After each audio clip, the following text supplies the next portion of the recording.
protocol. I will giving more focus on how to design the authentications protocol and key agreement protocol. Then some simulator like Avispa simulator that I will discuss how to calculate the performance of an authentication protocol. Suppose you have designed a protocol. So in that cases, how to calculate, what are the parameters that we have to consider, that I'll discuss, and I'll end the presentations by uh, doing some concluding remarks. So let's first give some Excuse me, sir. Sorry to yes, yes, interrupt you, sir. yes, Sir, yes, yes. please make it full screen. Okay.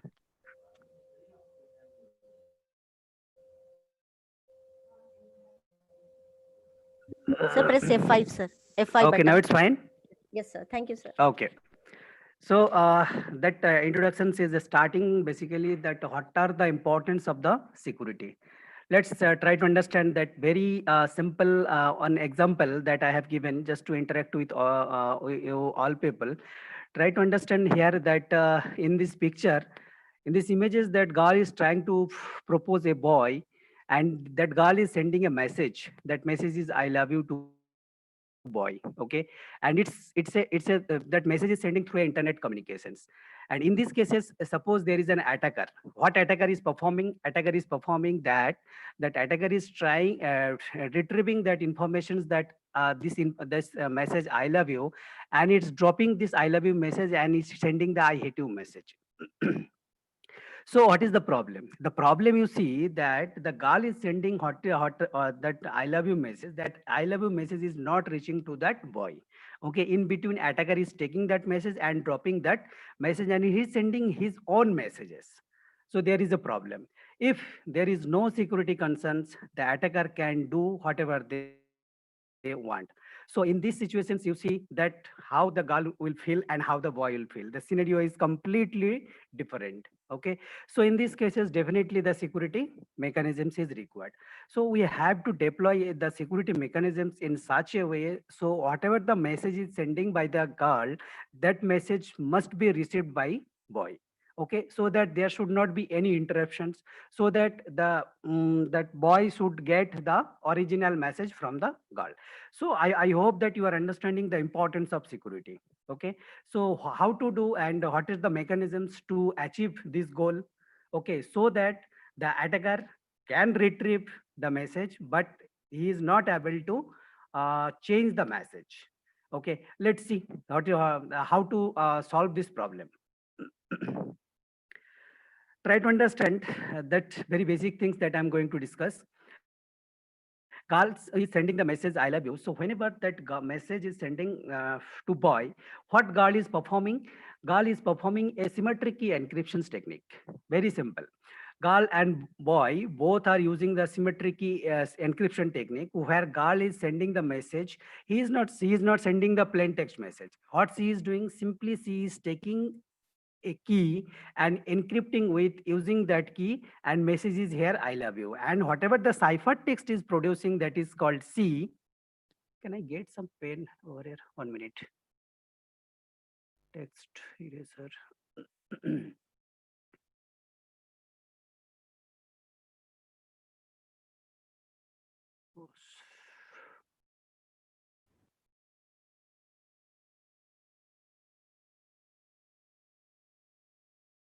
Oh,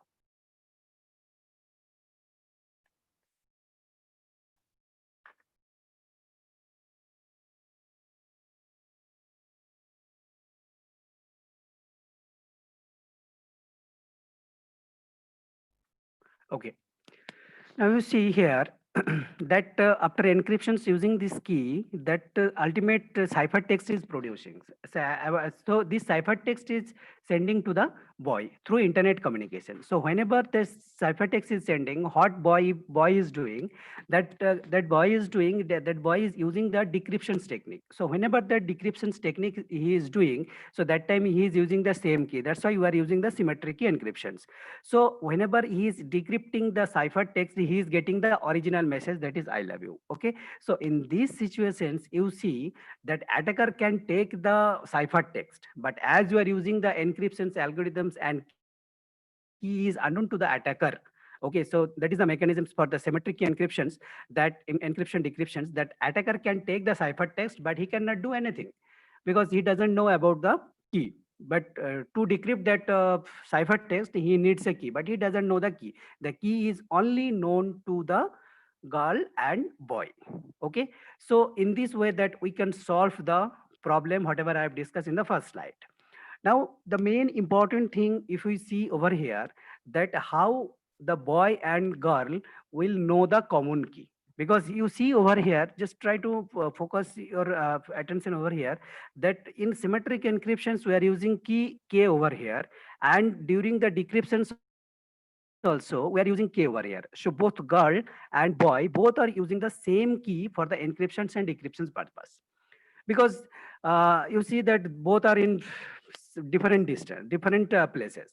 So now the question is how they will know the key, that K. So this is basically the main and important security concerns, the key establishment between the parties. So these things that I will discuss, I will discuss some existing technique, then I will discuss about my technique, that how to design and how I have designs in my protocols. Okay. So this is the solutions for the importance of security, that what I have discussed in the previous slides. Now you see the basic security services, that is already you know, I hope, who are aware about the security and cryptography and network security, that is CIA model. Okay, CIA model is basically the confidentiality, integrity and availability. Confidentiality is nothing but a data privacy. Okay, where whenever the message or whenever some informations we are sending from sender to receiver, it's that confidentiality specifies that there should not be any changes. Whatever the message we are sending, that message, that intended recipient should be able to access the content of the message. Okay, and this can be achieved through the encryptions, both symmetric key and asymmetric key can be used. Okay, and this is basically the confidentiality, so that that message should be confidential between the two parties. What you see that in the previous example I told about the girl and boy. Okay, so whenever they are using the encryptions decryptions technique, the whatever the message is sending, that girl knows, and after decryptions, that message only boy knows. So no other parties, okay, including that attacker or any third party, they doesn't know what is the message that girl sent. Okay, so that is basically called the confidentiality. That confidentials between the girl and the boy. Okay, so we can achieve this confidentiality based on that symmetric key as well as asymmetric key algorithm. Okay. Now the next important thing is the integrity. Integrity means that already you know that if we are sending a message to from one source to another source, so during that communication there should not be any message modifications, so that whatever the message is sending by the sender, that same message should be received by the receiver. Okay, so in that cases, if we want to achieve these things, there is a some cryptographic technique, that cryptographic we can use. So that cryptographic technique is nothing but a cryptographic hash functions. So so what that integrity means, that both the receiver and senders is both a receiver and sender, that receivers is receiving the same message. And if you want to achieve this property, there is that cryptographic hash functions can be used. I'll show that how to achieve that integrity concept in cryptography. Now availability, that means some authorized party. Suppose I want to access some server. So in that cases, suppose I am the registered person, so definitely I am authorized persons to that server.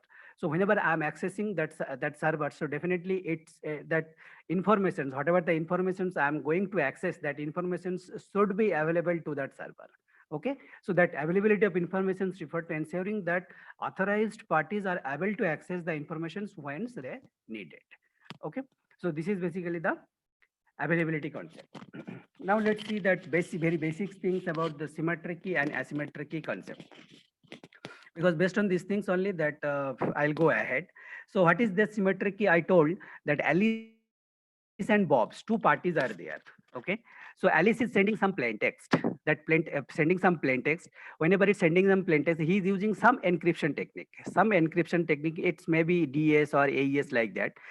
And whenever this encryption technique is there, that time definitely for encryption decryptions one key should be used. Okay, so that key you see that key is here only. So that key is using for the encryption purpose, and after encryptions, it's producing the ciphertext. Clear? So this ciphertext is sending to the Bob, and after receiving Bob is using the decryption procedure, and whenever Bob is using the decryption procedure, the Bob is using the same key to get the plain text.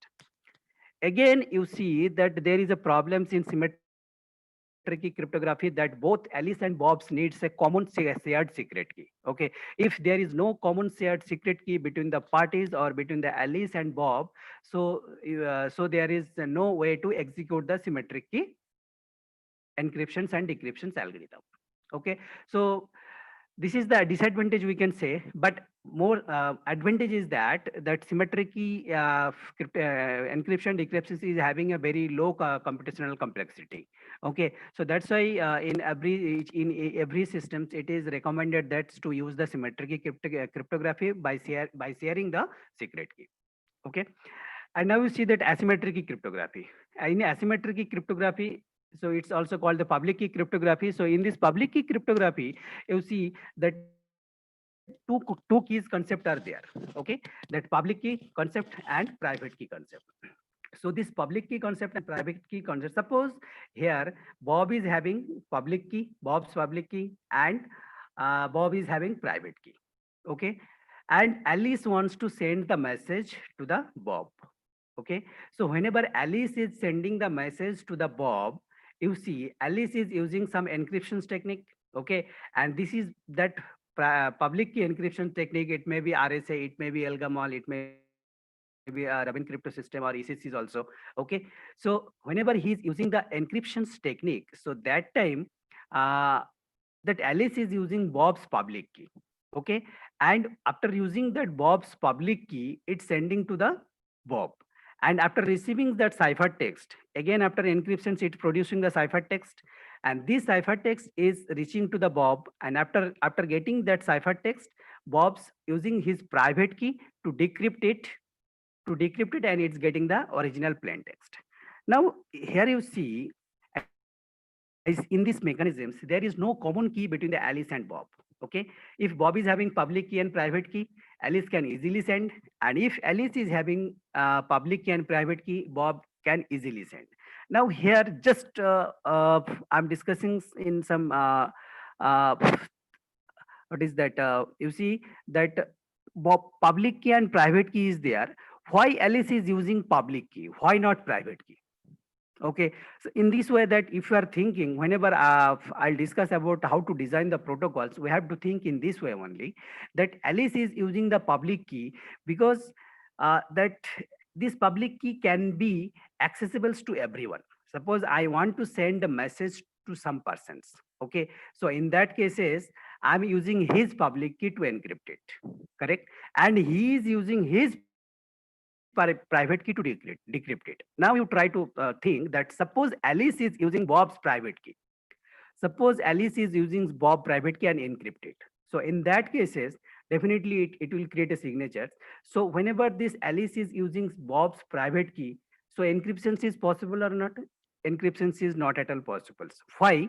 Because you see that Bob's private key means what? Private key means it's a private to Bob only. That means I know only, that Bob's only know about his private key. Suppose you see your password. Will you share your password to someone?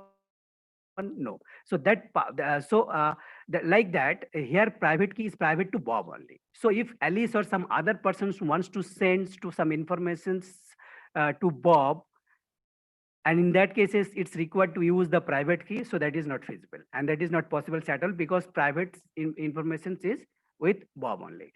At the same times for Alice also. Okay, so in this way that we need to discuss, so that in later stage that I'll discuss in details more.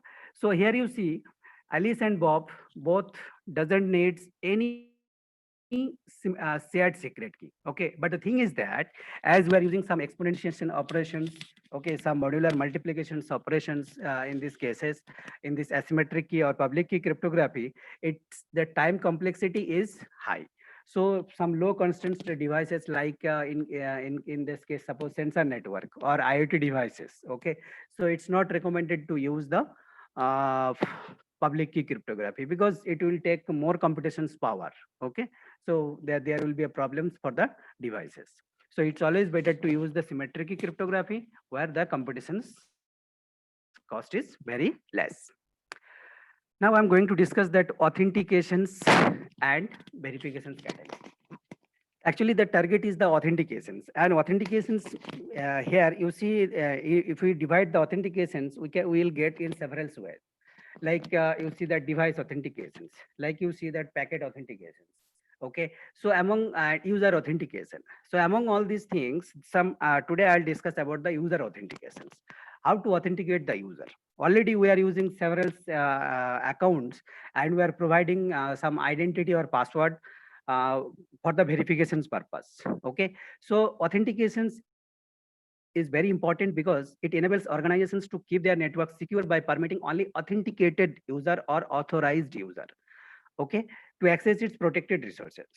So definitely, suppose I'm having some servers, so in that cases I want to give that permissions to some few user. So in that cases, definitely some authenticated authentications and authorization process that I have to maintain.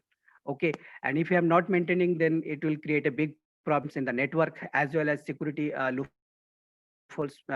Some problems may be there in terms of security loopholes. So in that cases, that authentications is very important. So in this client server communications, you say in some other communications also. So now the question is based on which parameter that we can authenticate. Okay, so here three categories is there. That something known. Something known means here you see that already we are using that password. Okay, pin, secret key, private key. So based on these informations that anyone can authenticate you. Suppose I know my password. Okay, server is telling to me that okay, Mr. Dr. Rahul, this is your password. Okay, so whenever I'm trying to access that server, I'm providing the same password, then server can believe, okay, this is Dr. Rahul's account. Okay, so in that cases, something known, that means that user may know. Okay, so pin or secret key or private key is there. Something possessed, that means that you can see that passport. So based on some passport information, somewhere that they are authenticate the user. Okay, whether you are in Indian for the in Indian citizenship or not, or some other things. Okay, driver's license, even smart card also. Nowadays, people are using many smart card. Okay, that credit card, the debit card, like that. So that we are possessing. Okay, some things we are possessing. So that's passports, driver license, smart card, etc. Something inherent, and it's very important nowadays that in almost in all authentications category that we are using, that's fingerprints. Okay, voice, all biometric. So it's a inherent features of a human beings. So for the user authentications, we can use the fingerprints, voice, okay, hand geometry, okay, iris, and some whatever the other biometric characteristics are there. So all that characteristics can be used. So in these discussions, basically I will try to focus that how to use the password for the authentications purpose and how to use the key agreement. Now you see some important things about the password. That very simplest method, that suppose Alice and Bob, this is the client and this is the server. They are maintaining some password file for every user. Suppose here Alice is there, password PA is there. Okay. Suppose another user is Bob, so his password is PB. Okay. Suppose so and so on. They are maintaining, that server is maintaining the password file. Okay. So whenever that Alice is trying to access, he is providing a password. He is providing the identity and password. Okay, so whenever it's providing identity and password, you see what Bob is doing. Bob is simply Alice and password. It's matching with the password file. Okay, against this identity. If it is same, then Bob can believe that that person. That means that Alice is the authentic person. Okay, suppose you assume that this is very simple protocols for the password based authentications. Okay, so in that cases, you see, just now I will analyze this protocols. Okay, how I am analyzing this Alice and pass means password over here, it's sending through unencrypted mode. That means Alice and pass, these two are the plain text informations. Okay, so as we're sending the plain text informations to the Bob or to the server, definitely the attacker or any third party can get these informations. if they are getting the informations, they can also act as a uh, authentic user like Alice. Okay, later they are trying to log in into the system by using this Alice and password. Okay, so in that cases, so in this protocol, there is a problem. That problem is that any attacker or any third party can log in into the systems as there is no encrypted channel. That means Alice and pass information, that password informations are not encrypted. Okay, so this is the security issues in the that very simple first method. And you see the second method. And second method, very simple thing on very simple one technique has have been used, that is called the hash functions. So what is hash function? First, let's try to understand the concept of hash functions. What is hash function? Hash functions is nothing but a one-way functions. One way means here one directions is there. Okay. So suppose you are having arbitrary length message. So you are using some existing hash functions like MD5 or SHA-1, SHA-2 or SHA-3. Okay, suppose some hash functions you are using. So in that cases, what it's happening that simply you are using that hash functions for that arbitrary length, you will get the fixed length bits. Suppose you are having 0 comma 1 to the power star. Okay, so from that 0 comma 1 to the power star, you are getting some fixed length message. Suppose if you are using the MD5, then you will get 128 bits, and your input is 0 comma 1 to the power star. That means from unlimited to limited, we can say you are having an unlimited string. So in that unlimited string, you are getting the fixed length string. And why it is called one way? So from that fixed length string, you cannot derive the unlimited string. Okay, so 0 comma 1 to the power star to 0 comma 1 to the power n. So you cannot calculate 0 comma 1 to the power star from 0 comma 1 to the power n. So this is the beauty of the cryptographic hash functions, and that's why these hash functions has been used extensively in cryptography. So here how we have used these hash functions. Let's try to understand. What here we're assuming that Alice and pass whatever the information that is going through the encrypted mode. Okay, here you see here again this password file. What they are doing, they are storing as a h of pa. That means some password. Okay, suppose your password is 888 in Raipur. So in that cases, some hash value we are storing over here. Okay, Alice, hash of PA, Bob, hash of PB, and so on. Okay, so whenever that Alice is trying to log in into the system, so what it's doing, Alice is providing his identity as well as password, and this is the encrypted password. So whenever it's entering, so in that cases, H of password is using, and it's checking the integrity over here. Okay, it's checking the integrity here, H of PA equals to H of pass or not. So if this conditions is satisfied, if this conditions is okay, then we can say that the Alice is the authentic user. Otherwise, it's not a authentic user. Okay. So here, if we analyze this protocol, here also we will see that there is a problem for some H of PA. Suppose H of PA is there. So simply it's a hash of some password. And if I tell about the password, you see that password is a very sensitive informations. Okay, and most of the users are using the password, either it's a very low entropy password or high entropy password. What does it mean? That low entropy password means it's a dictionary word. Okay, suppose that you are using your son name, okay, or kid's name, okay, or your some what who that your husband name, wife name, okay, some friend's name, even some actor actress name, so like that. So these are very what is that, low entropy informations. Okay, so and some dictionary information. So if you are using this dictionary information, so it is very easy to guess by using some password guessing attack. It's very easy to guess. But if you are using the high entropy password, that means ABCD at the rate something or some special symbol with some letter, capital letter, small letter. Okay, so this is called the high entropy password. But one important thing for the high entropy password, you see that remembering the high entropy password is very difficult. So that's why that general common peoples, what they are doing, basically they are using the low entropy informations for easy to remember. Okay, so here also, suppose here that low entropy informations is there. So based on this low entropy informations, the any user if any user is using low entropy informations, the attacker can easily guess that informations. Okay, so this, that's why each of password is also not completely secured. It's a secured but not completely secured. It's not a robust technique. Okay, so in this techniques, what we learned that they can use that hash of password, but the thing is that if we simple one password is that means h of pa password is there, then it is very easy to guess that informations, very easy to guess that password if if the users is using the low entropy informations.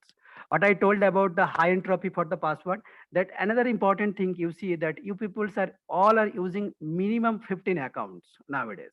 So whenever that 15 accounts you are using, so if you are using 15 different high entropy password, then it is very difficult to remember. It will be a very challenging to you to remember all these password. Okay, because to solve these things, what we did is we are using the same password for different account. Okay, if you are using the high entropy password, but there is another problem. If you are using the same password, that high entropy password for different account, there is a attack. That attack is called the insider attack. So there will be possibility of insider attack. Okay, so how to solve all these kind of things, that one by one that I'll discuss. Now you see the next slide. Next slide, just some slide differences is there. That is called the salting technique. What does it mean, that salting technique? Salting technique is nothing but some random informations we can add to the password. Why? Because you see, h of pa and sa is there. Okay, so here two informations we are storing. Okay, that SA is salt. SA is nothing but a some random informations. Okay, so if someone knows h of pa concatenate SA, and that person doesn't know the value of pa as well as SA, then it will be very difficult to guess the password. Because why? You see, so in that cases, that persons has to guess two informations at a time, because he or she has to guess pa as well as SA also.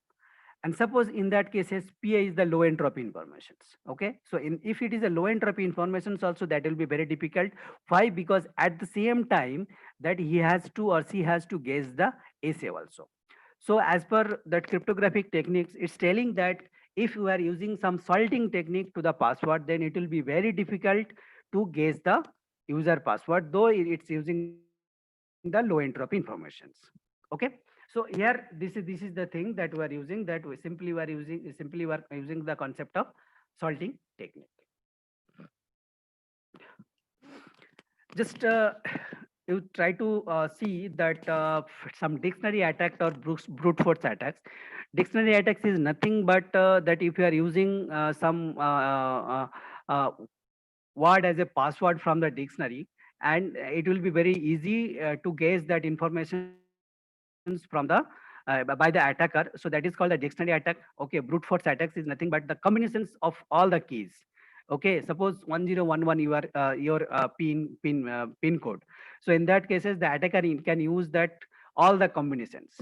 Okay, so that is called the brute force attack. Suppose you are having 128 bits key. So in that cases, the attacker will try 2 to the power 128 bits possible values. Okay, so this is called the brute force attack.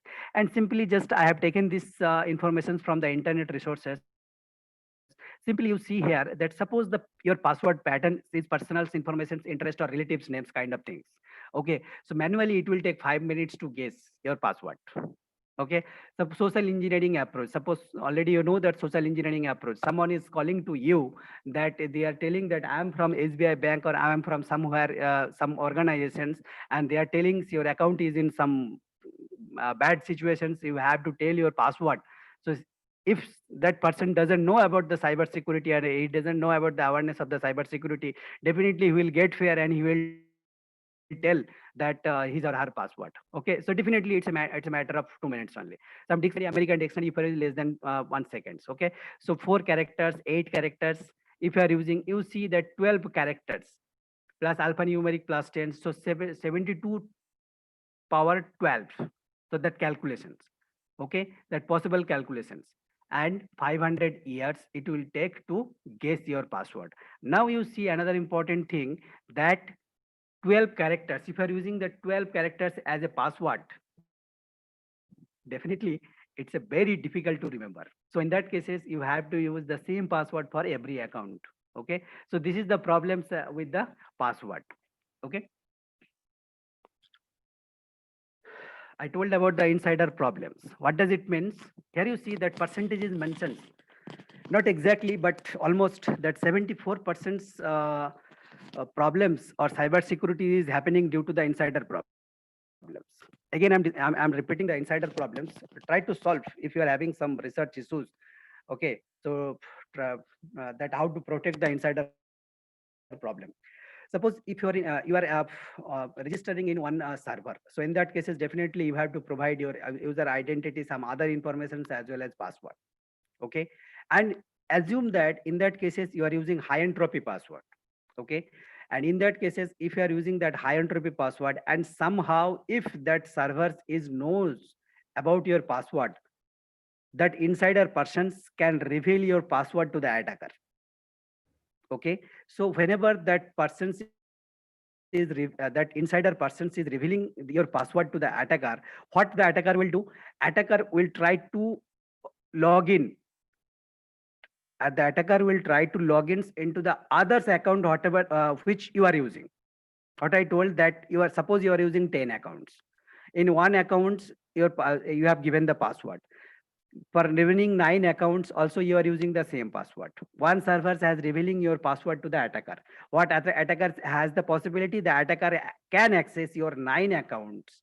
Okay, so this is the problems with the insider problems. Because you are, if you are using the challenging and research point is that if you are using the low entropy password, okay, then there is a problem. Problems means there is a problems of guessing. If you are using the high entropy password, then it is very difficult to remember. So in that cases, we common peoples are using the same password for a different server. So as we are using the same password for different server, so there is a chance of the insider attack. So let's try to think about this problem, that how to protect the insider attack. So far, it's still it's a challenge in research domain. Okay. Now the next point is key agreement protocol. I told in first and second slides that if girls and boys are using the symmetric key encryptions and decryptions technique, both the girls and boy, both they have to use the common key. Okay, now the question is how they will use the common key. So this is the question. Okay, so let's try to understand. So how that Diffie and Hellman in 1976, they have proposed a solutions for the key agreement protocols. Okay, and the objective of this protocol is that Alice and Bob, they doesn't know each other. Okay, they doesn't know each other, but they will calculate a common key. Okay, let's how they are playing the game. Let's try to understand. Okay, suppose two large prime numbers is there, n and g. Alice and Bob agrees on a two large prime number. They doesn't know each other, but this number n and g are very that public information. Okay, no need to keep secret this n and g. And Alice and Bob, what they are doing? Alice is choosing a random number x and is calculating g to the power x mod n. You see, Alice can easily can choose a random number x, and it can compute the value a of g to the power x mod n. Okay, and what Alice is performing? Alice is sending the informations a to Bob. Now here you see, whenever the value a is sending to Bob, what is the equations of a? A equal to g to the power x mod n. There is a problems in cryptography that is called the discrete logarithm problem. Due to the large random number, the size of the x is very high. Okay, as well as n and g are also high, that means a large number. So if, try to understand my point, if the attacker knows the value of a as well as G as well as N, the attacker cannot calculate the value of X. So that is called the discrete logarithm problem. So whenever this Alice is sending the value of A to Bob, then if attacker is getting the value of A, still he is not able to calculate the value of X. Why? Because of that discrete logarithm problem. I hope you understood it. At the same time, that what Bob is doing, Bob is choosing randomly random number y, compute g to the power y mod n, and Bob now sends the value b to Alice. Okay, whenever Bob is sending, you see, if attacker knows the value of Bob b, then also cannot calculate the value of y because of this discrete logarithm problem. Okay, so after sending each other a and b, what they are performing, that Alice is computing k1 equals to b to the power x mod n, and Bob is calculating k2 equals to a to the power y mod n. Okay, so whenever that b to the power x mod n is there, you see what is the value of b? B is the value of g to the power y. So if you are putting the value simply value of b, so g to the power y means g to the power xy mod n. So what is the final value of k1? The value of k1 is g to the power xy mod n, and for k2 is g to the power xy mod n. Now you see that k1 equals to k2, right? So as it's k1 equals to k2, so both that Alice and Bob can use the symmetric algorithms, okay, and the common key that k1 equals to k2, they can use that k1 and k2 as the encryptions and decryptions key whenever they are communicating with each other. Okay, so this is the protocols, that key exchange protocol proposed by Diffie and Hellman in 1976. But there is a problem with some in Diffie-Hellman key exchange protocol. What is the problem? Just if you are analyzing this protocol, try to understand that there is no authentications mechanisms. Alice and Bob. Whether Bob is authenticating Alice? No. Whether Alice is authenticating Bob? No. So without knowing each other, without authenticating, you see they are performing some operations, and they are negotiating, or they are doing some key agreements, okay, and they are establishing some common key, but there is no authentications. In If in any system, if there is no authentications procedure, then definitely one security attacks, that's a very common and very potential and very dangerous security attack, that is called man in the middle attack. So that man in the middle attack is there in Diffie-Hellman key exchange protocol. Just try to understand. Another, just maybe some equations kind of thing I'm discussing, so you may feel bored, okay, because this authentications and cryptography is basically related to security equations only. So why I'm discussing these things, based on these things only, that whatever my work is there, how to design the protocols, that I'll discuss. So please try to give your attention and try to understand. So what Alice and Bob is performing over here, okay, Alice and Bob, they're performing the same thing, but here in between one person is there. Okay, let's try to understand the man in the middle attack. What is the concept of man in the middle attack? Suppose I am communicating with you, okay, I'm communicating with you, in between whatever the informations I'm sending to you. So in that cases, some persons came between you and me. Okay, so in that cases, he is trying to retrieve my informations as well as your informations. Even he can direct his informations to you as well as me also. Okay, so let's see how that they are performing here. So Alice and Bob both are here. They are trying to generate a common key, okay, and in between if came. So whenever you see, try to see my cursor, choose large random number x, compute a equals to the power x mod n. Alice now sends a to Bob. So whenever a is sending to Bob, okay, so in between, if adversary or attacker comes, what he is doing, he retrieves it and computes c equals to g to the power p mod n. So a, whenever that value of a is sending to Bob, so that time a is retrieving by the if, and at the same time if is calculating g to the power p mod n. Now send C to Bob and keep the value of A. Now you see that Eve is playing a game over here. Simply what A, the value of A is dropping by Eve, and Eve is Eve is calculating a new value, and this new value is sending to Bob. Now you try to think that how Eve is intelligent. Okay, that attacker are always very intelligent and they are very powerful. That whenever that we are designing some protocols, that we have to think in that way only. So what they are doing, what attacker is performing, attacker is simply dropping the value of A and it's sending the value of C to Bob. At the same time, whenever Bob is calculating some informations, and suppose you see here in step number 3 that Bob is sending B to Alice, and that time Eve retrieves. Okay, so whenever that Eve retrieves and calculate D equals to G to the power Q mod n, and now sends D to Alice. Now you see, whatever the actual value of A, Bob is not getting. Whatever the actual value of B, that Alice is not getting.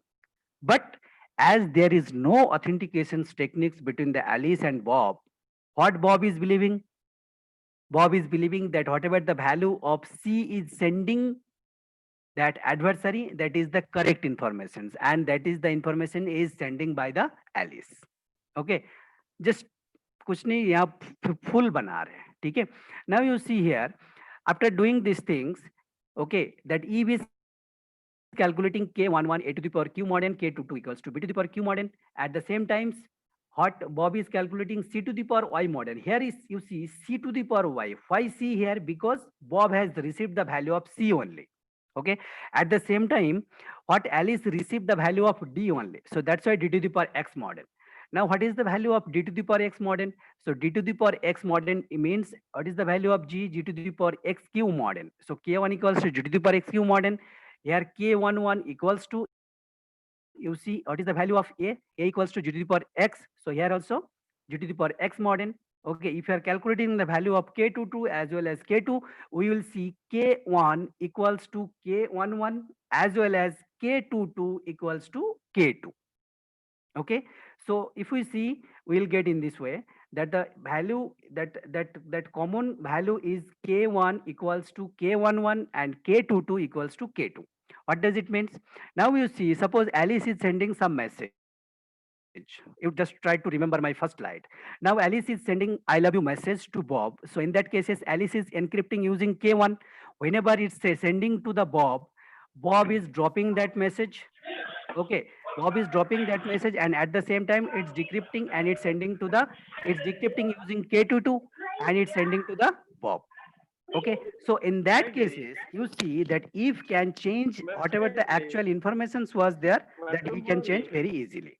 Okay, and he can drop the messages also. So this is the problems in development key exchange protocols in man in the middle attack. Okay, now you see that pre-shared secret key. What is the solution? So whatever this, I discussed about the problems in defilement key exchange protocol. What is the solutions? Solutions is very simple. That suppose pre-shared secret key is there. Okay. So what is pre-shared secret key? Suppose Alice and Bob both knows some value, that is secret key SK. Okay. So Alice and Bob. So in that cases, you see, here pre-shared secret key means, you see that Alice or Bob somehow we are assuming over here. Okay, we are assuming over here they knows the secret key SK. So in that cases, some simple value they are calculating, compute Z equals to H of SK concatenate A. Okay, Alice now sending a Z and A to Bob. Okay, and Alice computes V stats equals to that Alice now sends J to A to Bob. So whenever it's sending Z comma A to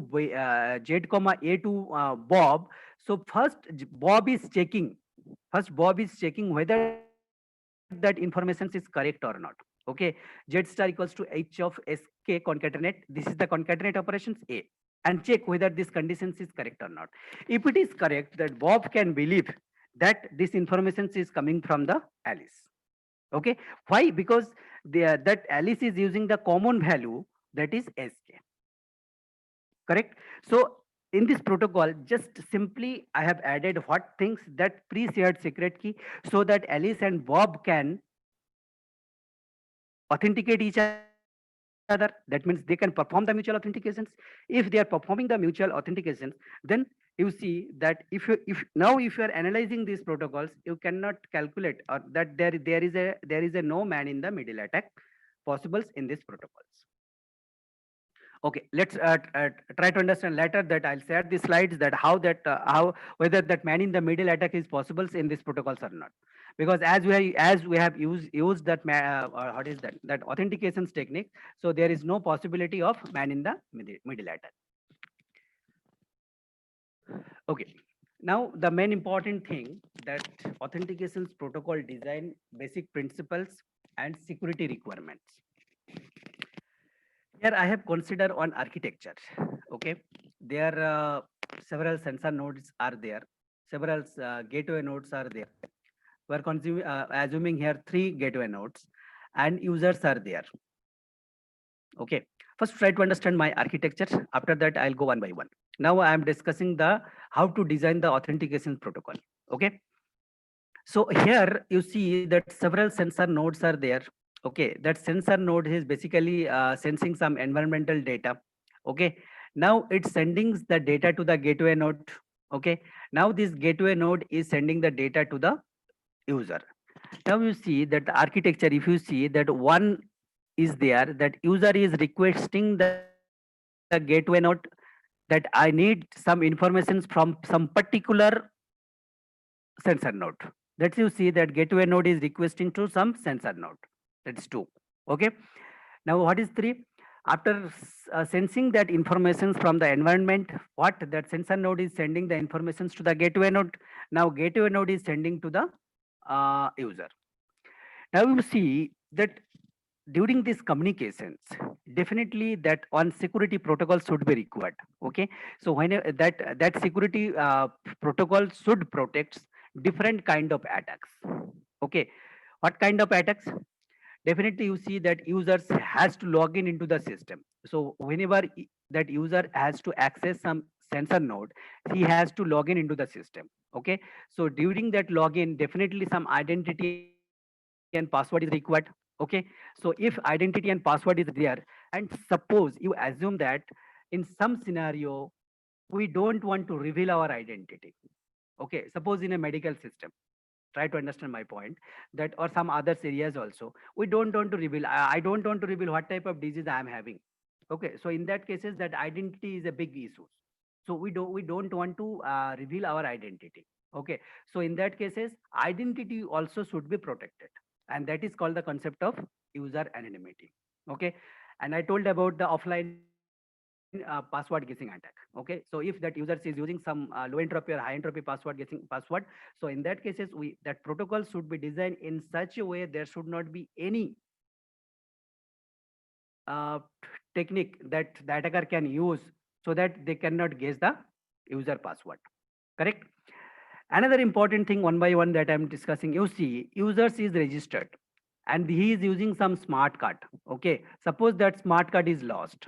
Suppose that smart card is lost, and definitely some information is there in the smart card. Okay, so there is a some technique is there. Based on that technique, that is called the power analysis technique. That using that power analysis technique, that attacker can get the all the informations of the smart card. Now you assume that if that attacker got the smart card and by using some power analysis attack or power analysis technique, the attacker got all the informations of the smart card. Still still that that protocol should be protected. We have to design in such a way. Okay, and after performing the log registrations, whenever suppose this user is a registered user. Okay, we have to protect, we have to provide such mechanism so that the attacker cannot act as a impersonations.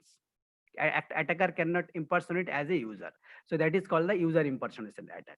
Okay, that means there should not be any malicious user. Okay, at the same time gateway node impersonation attack. Suppose here I shown that 3 gateway node is there.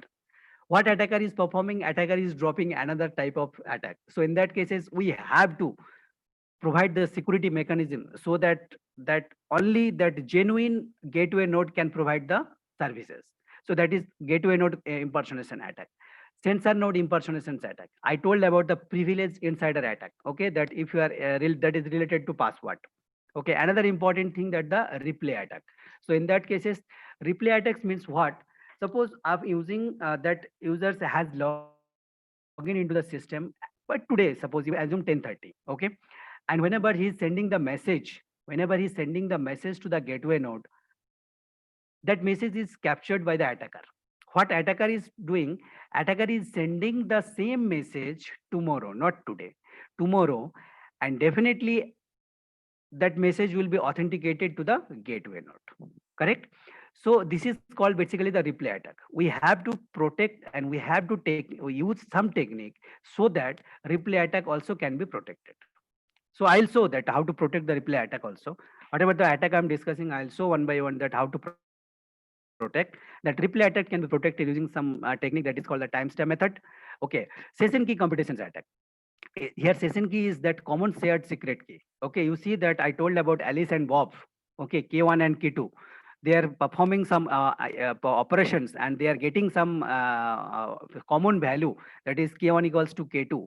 Okay, so here you see that session key computations attack. We have to calculate the session key in such a way that if if that sum of the session keys, because whenever you are the registered persons, it's not guaranteed that only one time or two times you will use that system. Maybe you are using 1,000 times. 1,000 times means what 1,000 different session key is generating. Suppose one of the sessions key is compromising or one of the sessions key is rebuilt somehow. We have to design the protocol in such a way that session key computations attack is not possible by the attacker. That means with the knowledge of one session key, the attacker cannot compute the other session key. Okay, avoid clock synchronization problem. As you are using the timestamp technique for the replay method, so we have to avoid the clock synchronization problem. Then the next is mutual authentications. What is mutual authentications? Mutual authentications is nothing but whenever that user is communicating with the gateway node. You see here, that user is communicating with the gateway node. So that time definitely that gateway node is authenticating the user. At the same time, user also needs to authenticate the gateway node. Why?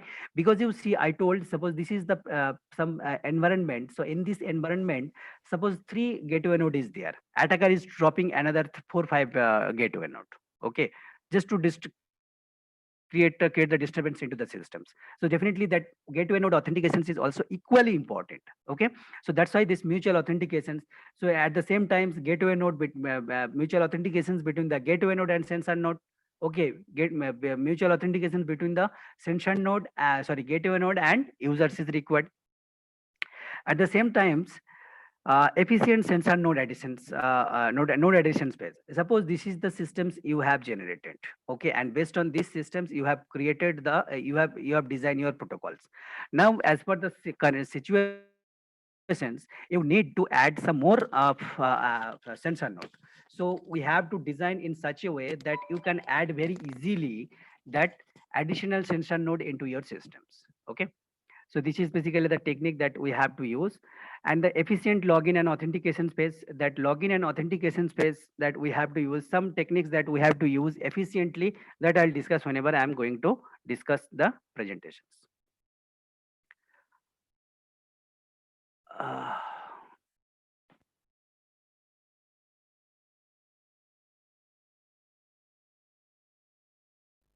yes, this is the protocol that I discussed.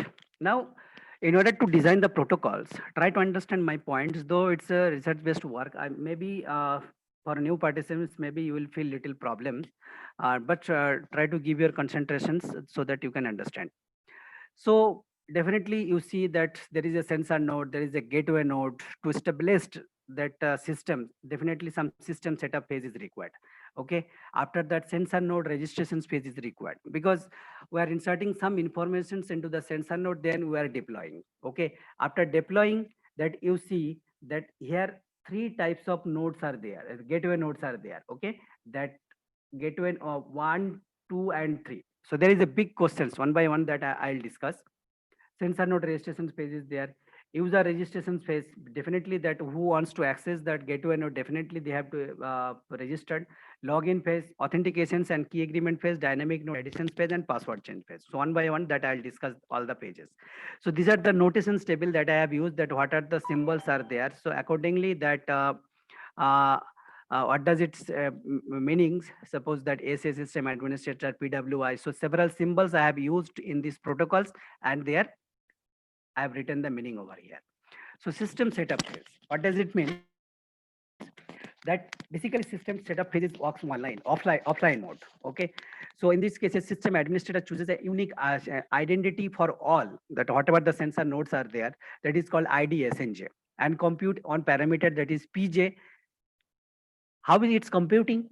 PJ is nothing but you see H. Already I told about the hash functions. Okay. Now you see ID SNJ and SRAN. Okay. And SRAN is the random number known to all gateway nodes and store these informations in the sensor node memory. ID SNJ, PJ, and RES. Now deploy all the sensor node. Okay. So what system setup is performing some computations and it's sending and then deploying the sensor node. After deploying, that sensor node is performing the registrations to the gateway node. Okay. So send ID SNJ to be paired to the nearby gateway node. Here you see nearby gateway node because you see I told that there is a 3 gateway node. As per the requirement and as per the scenario, you can increase, you can decrease also. So here at the in the sensor node registrations, it's sending some informations ID SNJ and PSJPR to the nearby gateway node. So so based on that sensor nodes, it's called the home gateway node. And whenever it's sending an unreliable communication. That means there is no encrypted channel they are using. That home gateway node is performing some operations, okay, and store these informations in the table and send the confirmations to message to all the sensor nodes. Okay, and after doing this thing, whatever the random number they have used, that random number has been deleted from the sensor memory.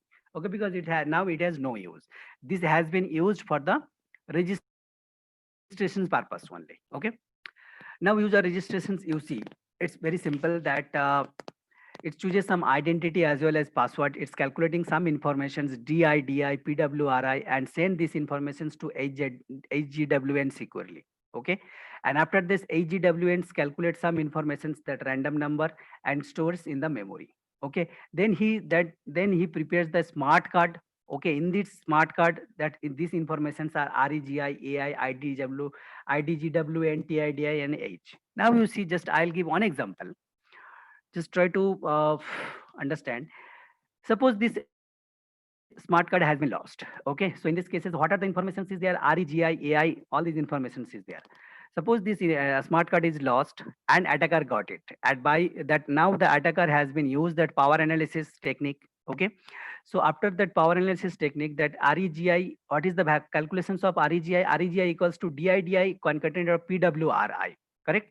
What is the value of PWRI? H of PWI concatenate R. Now you see that if the attacker knows the value of REGI also, that attacker has no way to guess the PWI because of this identity is also private, R is also private, and PWI is also private informations. Okay, so if the attacker needs to guess this PWI informations, he has to guess 3 parameters at a time. I told that salting technique, okay, that if the attacker is simply guessing the password, so there is a big chance, there is a high chance of getting the success. Okay, but if another parameters is there, then there is a difficulty. Okay, so here you see 3 parameters that attacker has to guess at a time, so which is very difficult. Now this is the login phase. Insert the smart card to the card reader and input identity and password, compute these informations. Okay, and after computing this information, it's taking that REGI star equals to REGI or not. Okay, now you see why it's checking. That after inserting the smart card, that user is providing his credential, identity, and password. Now you have to understand one point over here, that it's checking before sending the informations to the home gateway node, that smart card is checking the user whether that user is correct or not. Okay, why? Because that smart card is checking. Suppose you assume that smart card is not checking that user. So in that cases, suppose that password by mistakes, as we are human beings, by mistakes we can type the wrong password. Correct? So if you are typing the wrong password, that communications, some messages we are sending to the home gateway node. home gateway node is receiving that message, it's calculating some informations. So in that cases you see that suppose the password is wrong, so there is a extra communications between the users and home gateway node, as well as home gateway node is performing some equations, performing some calculations also. So totally are wastage, because after that, because as your password is wrong, so home gateway node definitely it will reject. So that's why one mechanisms we have added over here to check whether your identity or password is correct or not. REGI star equals to REGI that we have calculated.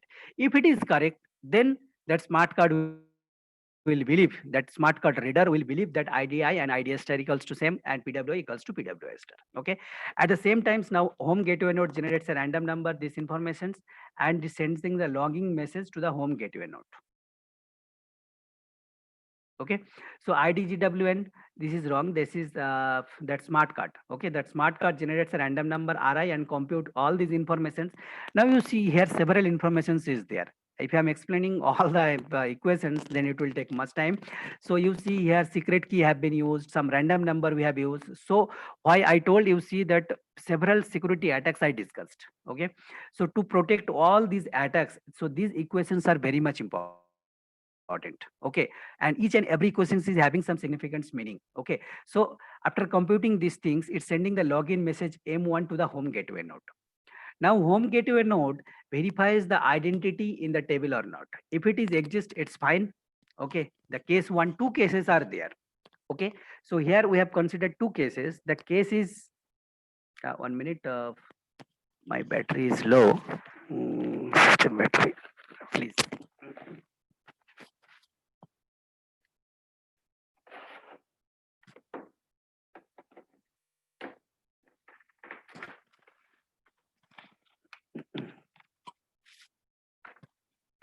Okay. So what I was discussing that home gateway node first verifies the identity. Okay, if it is there, then execute case one. Otherwise, it will execute the case two. Why? Because just you try to remember the architecture. Okay, so in that cases, whenever that sensor node is performing the registrations, it was performing the registrations to only one gateway node. Correct. So in that cases, that gateway node is called the home gateway node. Okay, but this home gateway node, if this home gateway node needs the informations of the other gateway, other sensor node, then we have to execute the case 2. Suppose this ID SNG must match with any one of the gateway node which execute the case 2. Now let's try to understand the case 1. Okay, so home gateway node receive these informations. You see that check timestamp validity. I told about the replay attack. To protect the replay attacks, timestamp validity is very much important. After that, it's calculating several equations, and it's checking also if CI star equals to CI or not. If it is correct, then the user is legal. Otherwise, it will calculate some random number and it sends the information M2 equals to this to the sensor node. You see via an insecure channel. So whatever the communications is happening between the users, home gateway node, sensor node, okay. So all the communications is through insecure channel. That means whatever the informations we are sending, that the informations can be retrieved by the attacker. Okay, receive that message, check timestamp validity, and this information again. You see if EI star equals to EI is checking. That means sensor node is also checking whether that home gateway node is valid or not. After checking again M3, I'm not going in details that about the equations, okay, because it will take much time. But I'm ready to answer if you are having some problems. You may note it down at the end of the session that I'll discuss. M3 equals to that sensor is calculating this information and sending to the home gateway node. And again, you see here HJ star equals to HJ, because each and every communications, there may be a chance of impersonations. Okay, so to avoid that things, whenever that sensor node is sending the M3, it's also again checking. Okay, and it's sending again, it's sending that M4 some informations to the user, and user is also checking if li star equals to li. If it is okay, then home gateway node is uh, uh, home gateway node is authentic, and they are calculating session key, that sk equals to h of di ri rj and rk. One of the important property for the session key is that every time that session key must be different. Okay, so here that users home gateway node and sensor node, both threes are having the same session key. You see that sk equals to h of didi ri rj and rk. Now based on these informations, they can use some symmetric key calculation, symmetric key and cryptography, okay, and they can communicate securely with each other. Suppose case 2, suppose that IDSNG is not available to the gateway node. Okay, so in that cases, what some operations they are performing, so in that cases gateway node to gateway node communications is required. You see how it is. Extract PJ of the corresponding IDSNG, compute some information and send these informations to the home gateway node. Home gateway node is calculating these informations and sending it to the UI. Now again UI, foreign gateway node means what? Suppose one sensor node is there, that sensor node is performing the registrations to the home gateway node. That sensor, all other gateway node is the foreign node for that sensor node. Okay, so that is called the foreign gateway node. So here it's calculating some informations, that messages, it's sending the message to the foreign gateway node. Each and everywhere, one thing try to notice that everywhere that on conditions they are checking these conditions just to perform the authentications, that whether whenever based on this M5, that foreign gateway node is checking whether this message is correct or not. This, if this message is correct, the foreign gateway node will believe that user is authenticate. At the same time, sensor node is also checking that A star equals to AI. Okay, so it's also checking that foreign gateway node is authentic or not. Okay, and M7 is also, you see, whenever that M7 foreign gateway node is checking uh, that receive that message, check timestamp validity just to avoid the replay attack. Okay, in that user cases also is checking some information, ddj star equals to ddj for the mutual authentications, and it's calculating some that session key sk equals to h of tidi, okay, id snj ri rj and rf. Okay, so you see that what was the target? The target is to negotiate the common key between the users, foreign gateway node and sensor node. Okay, so this is the common key sk equals to h of something, that within the hash functions we have used some parameters to calculate the session key. Okay.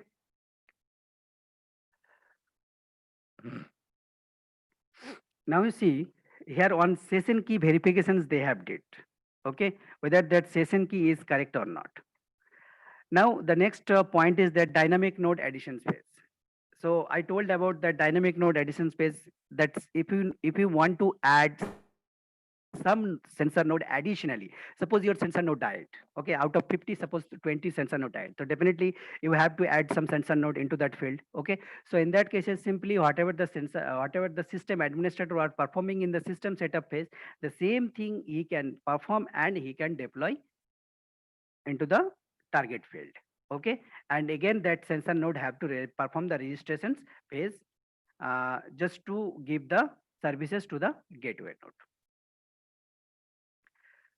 And this is also another important thing, that password change phase. Definitely that we are using the as we are using the password, so it's required to change the password. Suppose somehow your password is revealed to the someone. Okay, so it immediately we have to change the password. So as per these protocols, so if you want to change the password, we have to calculate these many parameters. Okay, so okay, so very briefly that I have discussed the protocols. Okay, so this is my protocols that I have designed. Now the thing is that after designing the protocol, it is very important to check the security strength. That means how much it is robust, the protocol. We have to check it. Okay, so in order to check it, there is some simulator. So that is called the Avispa simulator. Some other simulator is there, that is also that ProVerif is there, Scyther is there. So in this work that I have used that Avispa simulations, that Avispa simulator, just to check that I have did the code. It's a role-based language, that HLPSL language is required. You see, this is the code of the HLPSL. Okay, that means role-based language. So during this executions of the protocols, what the user did, okay, what the user did, just we have mentions over here, correct? So what parameter that user computed, how many parameter user sends to the gateway node, and what are your claiming also. Okay, claiming means that what are the informations you are claiming as a secret information. Suppose user, in case of user, definitely password is the secret informations. Okay, so in that cases we can claim something also. So after writing this code, if you are executing this code in Avispa simulator, then there should be some output. Okay, so that output will indicate whether your protocol is safe or not. Okay, now you see that role user is there, at the same time role gateway is there. That means gateway ने कैसा कैसा काम किया है, ठीक है, gateway ने क्या क्या computations किया है, that already it's mentioned as per the protocol descriptions. Okay, now you see sensor node is also there. So this is the code for the uh, HLPCL for the Avispa simulations. Okay, now this is the result, OFMC result on the fly mode checker. Okay, so this is the result. So in this result, you see if you are getting safe. So this is the summary basically. If you are getting safe, what does it mean?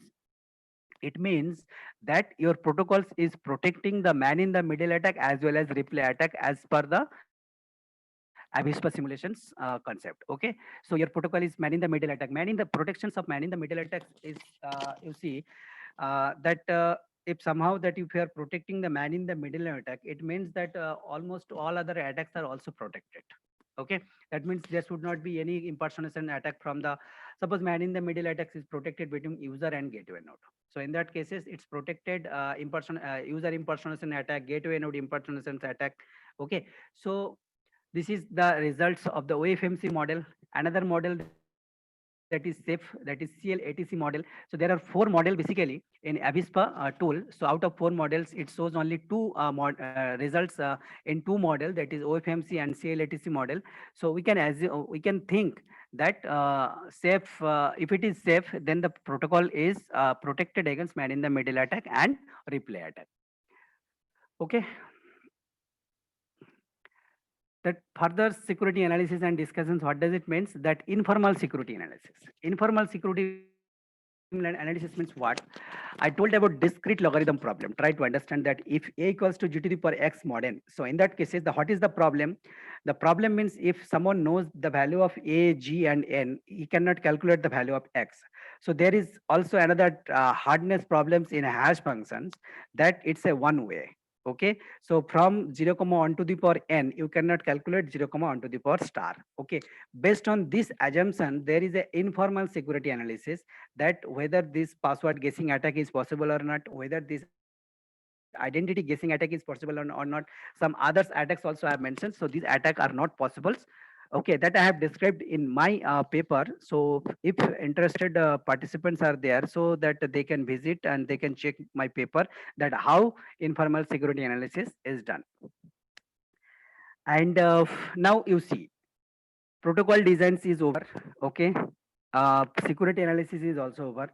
Now if you want to check your performance of your protocols, basically three parameters we have to consider. Okay, the three parameters is security features, whether your protocols is completely protected all your security features or not. Because you see that if your protocol is protecting all the security features, then definitely it's a very good protocol, we can say. Okay, another important parameter, that is a computations parameter. Okay, always that computations parameter should be that computations complexity should be very minimum. Okay, as well as communications cost also. Okay, but important thing is the security features, whether your protocol is providing all the security features or not. So here in this way, that we have that in this paper, that what I have did, that we have compared with the others protocols also, that is the related protocols, and we have shown that that others protocols are not completely protected with others. Okay, here some computations cost we have calculated. That means users how many hash functions it's taking. We have not considered the concatenations as well as XOR operations because their computations cost is very negligible. So only hash functions we have considered. How many hash functions is taking to calculate the by the sensor node. Okay, gateway node, base stations, and number of communications messages. So based on these things, that we have compared with the existing, that based on that computation cost. Okay, at the same time, so how many parameters is sending and receiving, because it's very important for a sensor node, that how many parameters is sending and receiving by the sensor node. correct? Because for receiving and transmitting also sensor nodes some power is consuming, correct? So if it is transmitting and receiving more much bits, then definitely that protocol is not efficient, because you see that sensor node is having very less energy, okay? So and power is also there, very less power is there, okay? So in that cases battery power is very less. So in that cases that should be minimum also, that transmitting bits and receiving bits.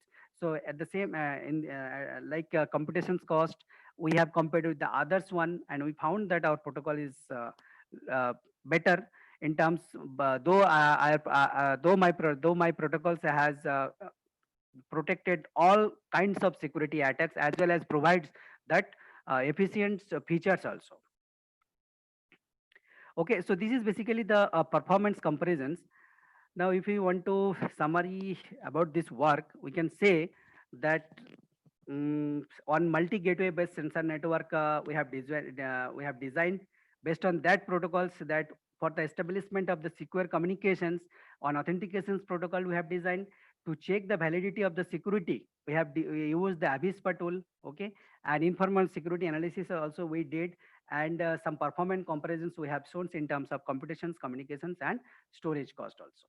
Okay, so this is all about the protocols. Uh, now, now concluding remarks that I want to say is whenever we are trying to design. So just I have given one example that there is a sensor node, multi-gateway node is there, sensor node is there. Okay, there is a need of secure communications between the participants. So whenever you may also design, okay, you may also design as per some others architectures. So in that cases, one of the important thing is that you have to protect all kind of security attacks. Even you have to think that what kind of new security attacks may be there, okay? And whenever you are designing the security, designing the protocols, at the same time you have to remember the performance, because if the performance, that means computations and communications is very high, so it will create a problem. So that these things that we have to remember, and most important, that session key security, that whatever the session key that you are generating or you are calculating, that session key must be uh, robust, so that if one of the session key is revealing, so that that there should not be any impact of the other session key. So this is all about my concluding remarks.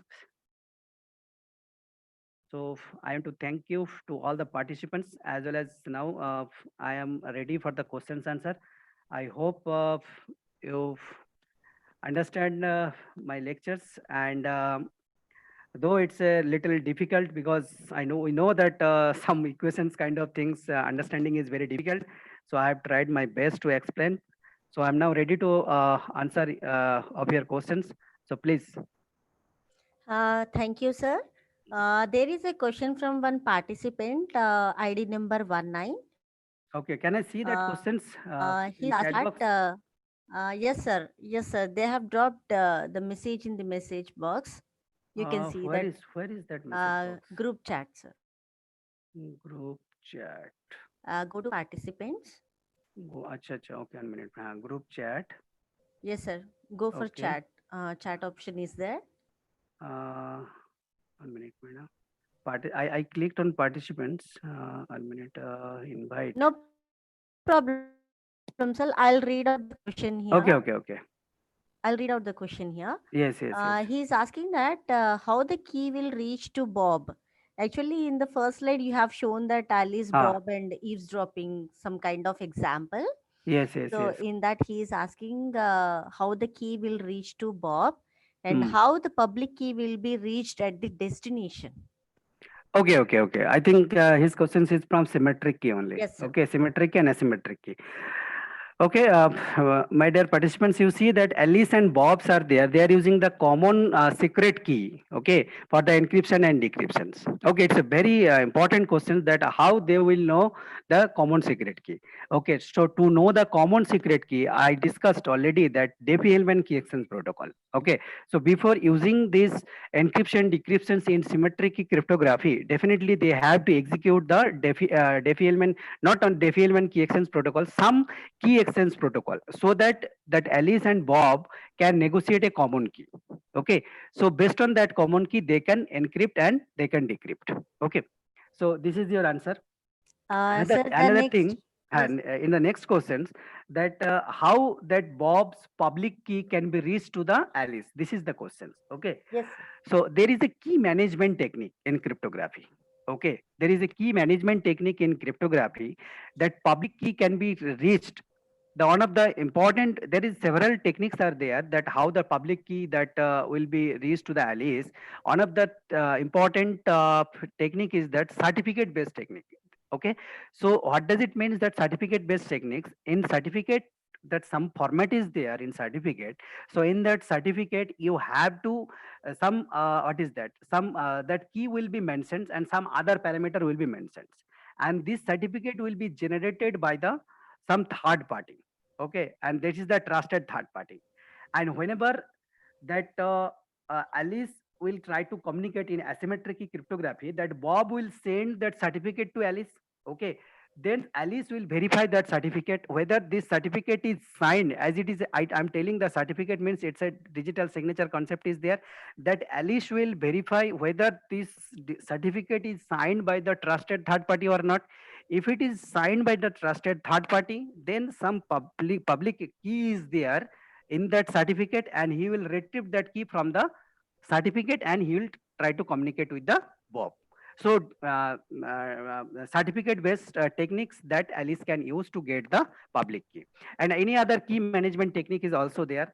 Even in some particular systems, anyone can develop or any can do some research for the key management techniques also. Excuse me, sir. Yes, yes. There is a question from Hmm. ID number 10. Okay. In the earlier slides, you have discussed about salting techniques. Yes, yes, yes. Yes, Correct. sir. So Hmm. he is asking, is OTP Hmm. is the salting technique? No, no, no, no, no. In OTP cases, there is no salting technique. It's simply that OTP, some informations is coming. That's a random informations. Okay. And Okay, sir. it's coming securely. So in case of OTP, that salting technique means it's basically related and associated with the password only, just to Hmm. make the password uh, robust, and so that the attacker cannot guess. Okay. I told that. That password, definitely I believe that everyone is using either the same password or very low entropy password, as my understanding. Okay, so Sir, yes, yes, sir. One more question from ID number 43. yes. He's asking which tool is used for developing security protocol. Here developing means what? That Sir, means in the earlier slides, you have discussed about security protocols, right? So he is yes. asking what type of tool we need to use for this developing security protocol. No, that Is there any developing, tool here we no, no, use? no. There is no tool for developing, but tool is there for validating the security protocol. Suppose Okay. one security protocol, some researchers or someone have designed, it's a new protocol. Okay, so in order to validate the security, because what is the important thing I told that suppose anyone, even every participants can design some protocols. Okay, Mm-hmm. so in order to check that which protocol is better, they definitely you see that suppose on example, suppose on study I'm telling that AES, definitely it's a very standard symmetric protocol. Yes, So sir. before selecting this AES as a standard protocol, in that conference several protocols have been submitted. Okay, so based on the performance, based on the security strength, based on some other parameter, by considering all this only, that they have considered the AES as a standard technique. So in that way, if you are designing some protocols, so in that cases, that security features is one of the important thing, that what are the security features is required for your purpose, that all the security features should be fulfilled, as well as that what I told about the computations and communications cost is also equally important. Okay. Okay, sir. So in this way that whenever we are designing, we have to keep in our mind in this way. Sir, there are two more questions. Okay, okay, okay, There is a question from Aditya Singh. okay. He's asking how a person could himself create a hole in between the process of encryption and decryption. How a person can create a hole. Yes, sir. I'm not getting about what does it mean. So hole here. It means what he wants to say. Yes, sir. I'm also not getting this word Because exactly. So we'll go for what does it mean? So whole here, I don't know. So we'll can go for participants further. can participants talk Uh, with me directly or later? No yes, sir. problem. Yes, sir. Yes, sir. One more question from ID Yes. number 34. He's Yes. asking what security measures can be applied with IoT. What security measures can be applied in Huh. IoT? Okay, it's a very Yes, sir. good question. So you see that IoT is always a low constant devices. Okay, so Mm-hmm. that's why what are the communications protocols is there that all are very low. Okay, in general. So in that cases, you see nowadays another technology that now the researchers are using, that is a physically unclonable functions. Okay, so this is Mm-hmm. more lightweight than has functions. Yes, sir. Okay, and it's also providing we can say that the same level of security in comparison with the hash function. So as it is a lightweight devices, so my suggestion that you can go through that PUF physically enclosure functions to design the protocols. Okay, So sir. that after using by using that PUF, that is system performance or performance, that like computations communications will be better. Okay. Okay. Sir, the last question from my side. Okay, definitely, Sir, madam. I am Dr. Lata Banda. Okay. Sir, actually, I'm working on a recommendation system, especially Okay. in the area of machine learning. Okay. So nowadays, I'm studying about healthcare recommender systems. Okay. So in that, actually, I want to apply security here. Okay. So if I go for authentication and security here, Okay. so would you suggest me what is the best protocol here we can use for authentication as well as security? Yes, madam. Listen, you see, for your that recommended system healthcare based, okay.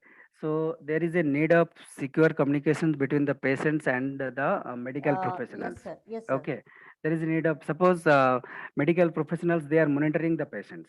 Okay, so in that cases, Hmm. if that security kind of things, if you want to add in your work. Okay, so Hmm. definitely that Hmm. whatever I have discussed that how to design the protocol, that part you can use. That Hmm. means Hmm. secure communication establishment between the user, that means between the participants and the medical professionals.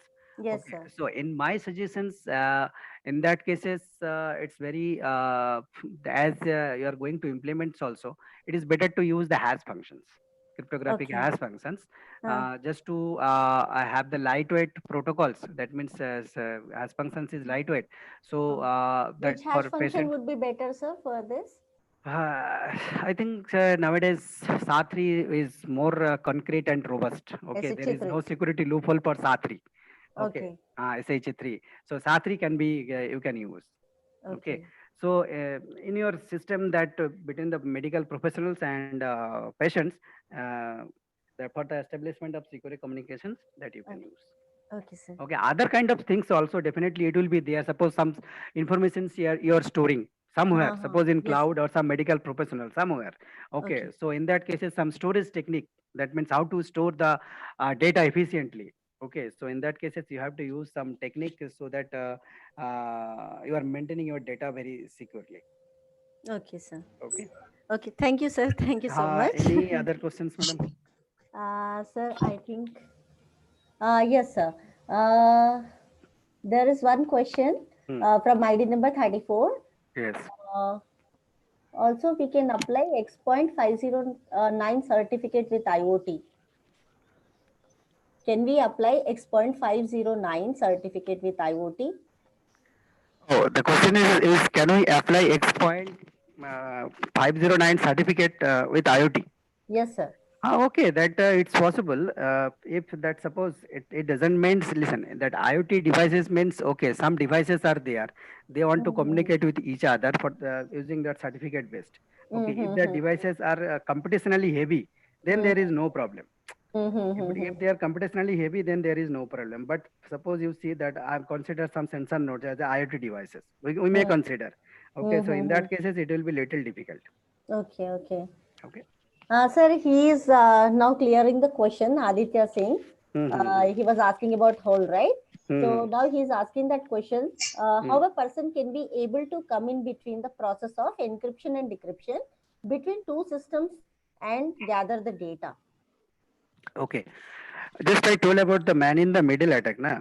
So if Yes. there are some devices or there are some techniques. Whenever I'm sending some informations to some receiver, okay, in between some side channel attack is there. Okay, by using and by monitoring that channel, okay, they can easily retrieve your informations. And whenever they are retrieving that information, that attacker can do any types of attack. And I told again, I'm telling that attackers are very intelligent. They are having much more capability than the normal user. Okay, and they are more powerful. Even they are using several types of devices also to launch different types of new attack. Okay, okay, sir. Okay. Sir, there is one question from Muhammad Sharik. Okay. He is asking, how can we protect desynchronization and denial of service attack in an authentication protocol? Okay, that's a very important question. That denial of service attack, that protecting in authentications protocol is very difficult in my understanding. Okay, why? Because we cannot protect in that way. So if we want to protect, we have to use some mechanisms. That mechanisms is different. But whatever the protocol that I have discussed, my protocol is also suffering from denial of service attack, and most of the authentications protocols will suffer from denial of service attack. Okay. So because we cannot protect, so in that cases some mechanisms, additional mechanisms that we have to adapt in the protocols. Okay. And what he is telling about the synchronization attack, desynchronization attacks is always also challenging. But in my scenario, you see that gateway node, sensor node, they are in the same situations, in the same place. Okay, so that there should not be any problem in clock synchronizations. That means what is that, date and time will be same for gateway node and sensor node. There should not be any difference between time. Like suppose I want to communicate with some Australian peoples. So in that cases, time problems is there. Okay.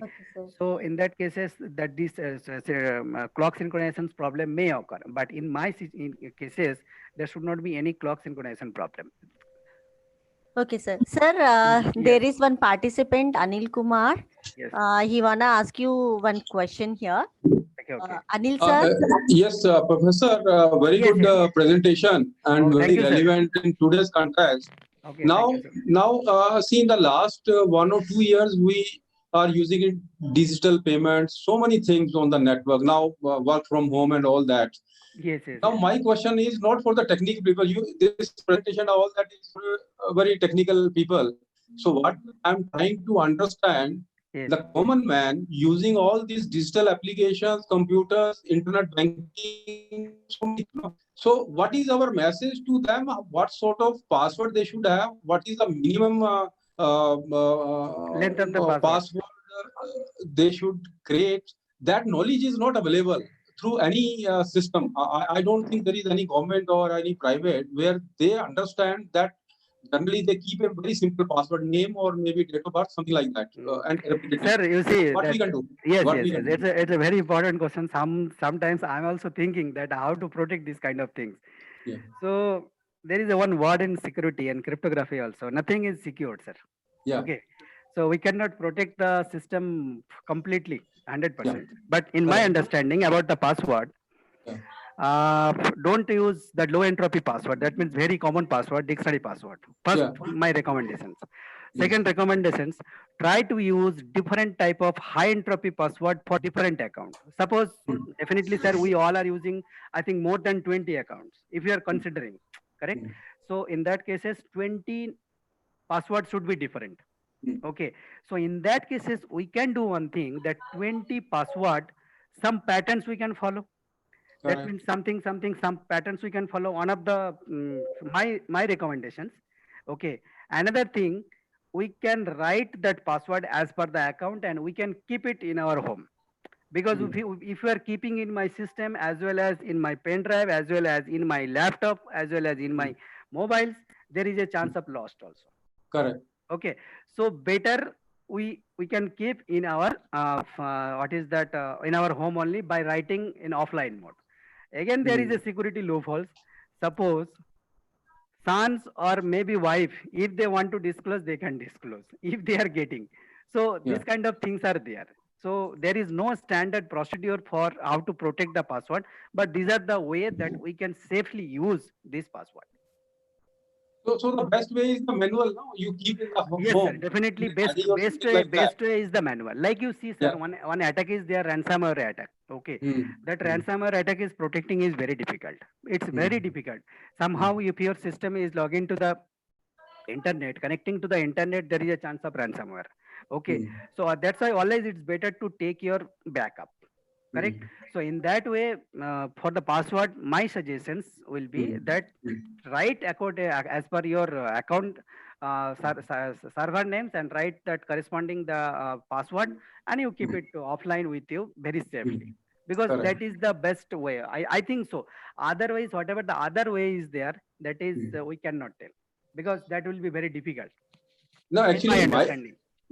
my worry is the way, the speed with which we are going for digital, whatever it is, financial Yes, or yes, sir. digital Yes, or sir. sensor network, IoT, or maybe the Yes, 5G sir. Yes, coming sir. very soon in a year or two. Yes, And sir. number of peripherals will be in billions. No, your Yes, home, yes, you yes. will have your garage, your maybe gas or your machines, everything on your door security, all these things on IoT and sensors Yes, and yes, yes, yes. using password and all. Yes, yes. But the way we are bringing these technologies all over the world, specifically in India also, the same way on the security side, on the awareness and knowledge and skill, we are not progressing that fast. Yes, sir. So that's why some awareness kind of thing, cybersecurity awareness kind of thing, program is required in for our country, so that Yeah. everyone should be aware. Okay. Nowadays, you see, sir, in every places or some places also, whenever you are going for marketing or some shopping mall kind of thing, simply with camera you are putting your pin code. Okay. That Yes. they can capture. They can capture. Okay. So that's why we cannot tell that. I don't know why they are using in this way also. I'm also doing the same thing. But the thing Yes. is that here trust is working. I'm trusting them. I'm trusting to the system. Okay. Yes. If Yes. system wants to do something, then there is a problem. Okay. Yes. Yes. So Yes. your point is 100% correct, sir. So that Now, cybersecurity awareness is required. required, and like if you can spare another 1 minute. Yes, sir. No, Now, definitely answer. yes. Now I have a telecom background. Worked in telecom for more than 30 years, and Oh, like telecom security and all that under me, okay, IoT sir. and all these things. Okay, Now, okay. because I have seen in government, we don't have any government-sponsored programs for basic security, minimum required security. And I'm talking about the 90% of the people in the country, not those 5% Yes, which are yes. sitting in front of you. Right? Right, sir. So Right. those, they can always understand these things. Even the Yes. technical people cannot understand. So Yes, can yes. we make some training module, or maybe or 10 hours, 20 hours, 50 hours, something like that? You can think over that for the masses, for those illiterate people who basically use all these technical apps and a lot of things on mobile computers, all these things for money transaction, otherwise Yes, yes, going yes, in the yes. account, or maybe the IoT devices in the time to come, 100% vehicles right, and sir. all. So if that sort of some training module is made, that is going to help this country a lot, because the way Yes, we are yes, yes. going so fast, Yes, yes. like you take your mobile Android, mobile Samsung, I have seen it automatically reads your OTP and execute, Yes, and there yes, is yes. no time, and somebody press some key sometime, and Yes, by yes. default it comes in that, and he doesn't know how to revert back. So Yes, yes. lot of issues are there. So Yes, sir. my mind was boggling. If we do that, immediately it can help masses in the country. So I'll talk to you if you share your mobile number or Sir, your email. yeah, Yeah. definitely, sir. Yeah, please, please. I'll share my mobile number and whatever you Yeah. are telling, sir. So that is Yeah. 100%. That's 100% true. That awareness is required, and Required. especially you see And nowadays, yes, sir, all villagers they are also using mobile phone. They are also using internet. yes, They are also using smart card. They are also using. They are doing payment through mobile or some card only. Okay, yes, but they doesn't know. They doesn't know how to use. Okay, yes, they correct, doesn't know correct. how to. Even sir, I have seen many cases.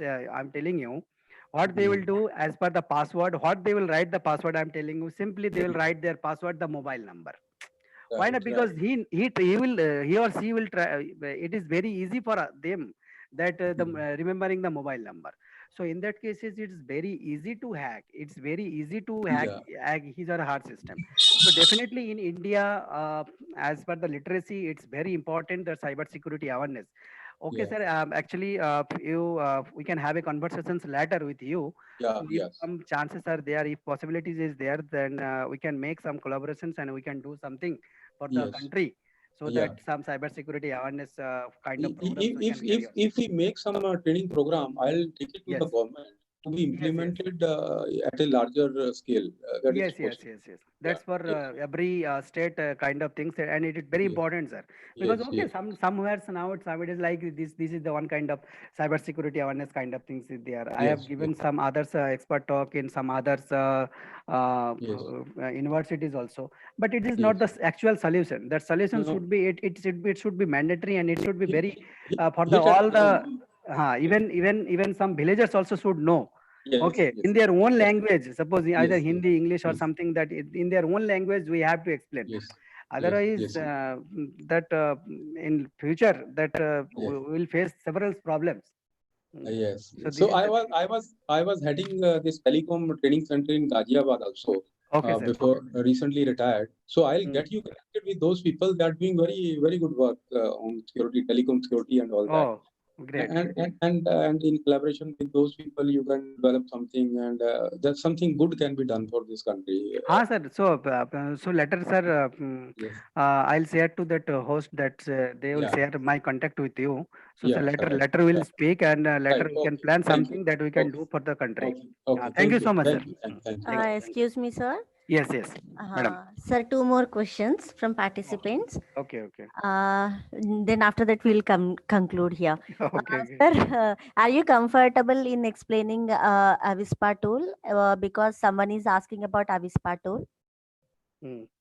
Uh, Yes, madam. Yes, tell me. how can we use arithmetic operators in Avispa tool? And he is asking, is simulation is possible in Avispa tool when we are using some methods like permutation, cross operation, and circular left rotation operation for designing an authentication protocol? Okay, actually, that circular operations, left operations, that other mathematical Yes, operations sir. like XOR concatenations is feasible. Huh. Okay, but for left circular, other things are also feasible. You see, the important point here that Hmm. here how many bits were circulating, that is not important. The important thing is there in this tool we are providing the parameters. Okay, Okay. suppose that 15 parameters are there. So out of these 15 parameters, I'm announcing that 7 parameters are public. Okay, now the protocol, what that protocol will do, based on that 7 parameters, protocol will check other 8 parameters is private or not. Okay, so suppose some left circular or right shift circulars, suppose some operations we are doing, so that time we can consider that left shift circular as a parameter. Suppose Okay, sir. suppose A is there, I am performing 2-bit left circular. Okay, and answer is B, and B is I am assuming that it's a public information. Okay, no need to calculate. No need to calculate that calculations is not required because a target that we have to think about the target. Target is different. Target is whether the protocols is secured or not. Hmm. Okay, whether the protocol is secured or not. So in that cases, it is not the target to calculate the left shift operations. The target is whatever the output of the left shift operations, you assume that information is either public or private. Okay, sir. Sir, last question. Okay. The same question I was asking about healthcare recommender system, in which Yes, you yes, have yes. suggested me. We can use SHA3 hash function here. Yes, So, yes. is there any tool to implement this? Is there any tool to? Implement this, like if you want to achieve privacy or security in Oh, the system. madam, you actually that SA3 code is available. That SA3 you can Yes, use. sir. Okay. So Okay. SA3 code that you can use, that's not a problem. And the thing is that implementations point of view, I don't know that which programming language you will use. So that some library functions are there for SA3 also. So you can Okay. use that library functions to implement that type of code. Okay. Okay, sir. Okay. Okay, sir. Thank you so much, sir. Questions are Thank over, you I to hope so. all And my participants also. Okay. So still my mail we made IDs and mobile you, number is there. If any issues are there, I'm always sir. free to answer. Okay. Yes, sir. Yes, sir. Okay. If you give me your mobile number, then I can text here in the message box Okay. so that they can. 88041. Yes. Yes, sir. 88041. 041 Mm. 52340. 52340. Okay, sir. If people are having any problem, then they can Yes, text you yes, yes. They here. can discuss, even they can drop mail to me also, no problem. Yes, sir. Many people are asking for presentation too. Okay. If you have this presentation and if you want to circulate this presentation in a PDF form, you can circulate this, Okay, sir. madam. I'll share with Dr. Karan Singh. Yes, Okay, sir. Yes, that sir. he Thank you, will sir. share with you. Okay, Okay. madam. Thank you so Oh, much. yes, Okay. sir. Thank you, sir, for your valuable Okay. session. And I Okay. hope Okay. participants enjoyed the session Okay, madam. with the knowledge of security protocol, hash function, security attacks, and the way of securing passwords with their example. And after concluding this session, I would like to announce a break of 10 minutes. Later, we will gather for fourth session of cybersecurity. Thank you Mm. so much. Okay, madam. Thank you. Have a Hello, break, sir. hello, Thank you, sir. Yes, sir. Hello. hello, Ruhul. Hello. Hello. Hello. Yes, yes. Hello. Ruhul ji, I am Hello. Dr. Karan Singh. Hello, sir. Hello. Sir, is it visible Yeah. to you? How are you? Yes, sir. I'm fine. So, Now, yeah, you are not visible. Your system is visible, HP. I So think, if there is a camera, you. अरे Karan Singh ji yes. There is a Dr. Sushil. Yeah. Dr. Oh, Sushil hello, sir. is the next speaker, and he is Okay. also in our JNU. Okay. Sir, I'm So from Triple IT Naya thank you, Raipur. yeah. Oh, Your next lecture was next very next session is from Dr. Sushil Kumar, na? yeah. Oh, okay. Okay, sir. In this break, I want to talk you. We will discuss. We didn't meet, so we will face to face. Sir, definitely. After lockdown, that definitely I will try and I'll visit once that your network security lab, as well as some definitely face-to-face collaborations is always good, so Yeah. that everything we can discuss very easily. Hmm. So thank you very much. Okay, sir. Again, we'll meet again. There would be conversations over Yeah. phone because I'm having another meeting Yes. now. So later, sir, Yes. we'll talk. No. Hmm. Okay, sir. Bye, sir. Okay. Take care, Bye. sir. Bye, Sushil, sir. Take care.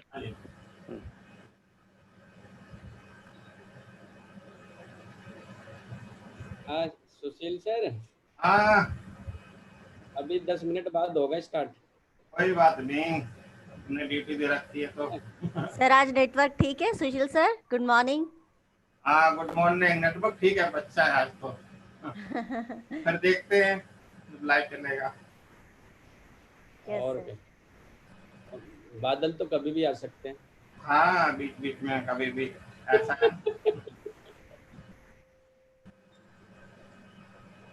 अभी तो आज मैं office में आ गया इसलिए ठीक है हाँ ऑफिस में अच्छा रहता है हाँ ऑफिस में चलता रहता है ठीक कम से कम आवाज तो सही आती है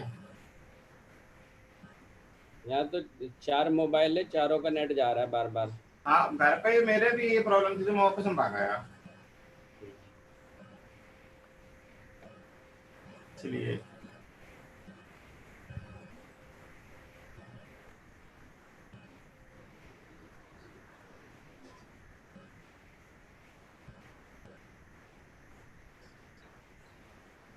अभी ब्रेक है ना 10 मिनट का। हाँ हाँ 10 मिनट बाद start.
Hello.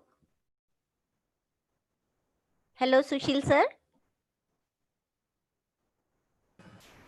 Hello. Sir, should I start now? Yes, please start. Okay, sir. So let us proceed for the second session. Dear all, thank you for joining for the fourth session of cybersecurity workshop. Here in this session, I would like to welcome our session speaker, Dr. Sushil Kumar, JNU Delhi. Dr. Sushil Kumar, he did MTech and PhD from Jawaharlal Nehru University, New Delhi. His area of specialization are Internet of Things, vehicle cybersecurity, physical system, renewable energy, cybersecurity, wireless ad hoc, and sensor networks. He has more than 18 years of experience in the field of teaching and research. He has published more than 10 SCI international journals and many more books of IEEE, Springer, etc. He has guided more than 6 PhD students and MTech students. Thank you, sir, for coming for this session, and welcome, sir.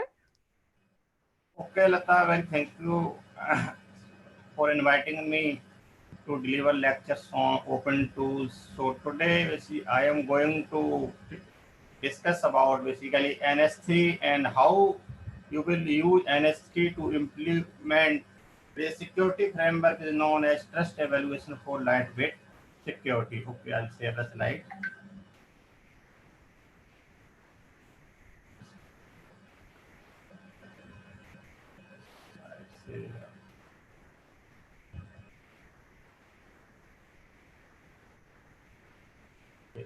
It is visible? Slide is Yes, visible? sir. Yes, sir. It's visible. Make it bigger one, sir. Okay. Yes, sir. Okay. Now So it's today perfect. I am going to discuss about this open source tool is known as Network Simulator 3. So it is a independent tool if you're talking about this existing NS2. So NS2 is nowadays it is obsolete due to there are various limitations. For example, limitation of mobility models. There is various models has been implemented in NS3 and there are various by default security model is not available. You have to implement by adding on your code which kind of security you want to add into your this while you are making your security based model.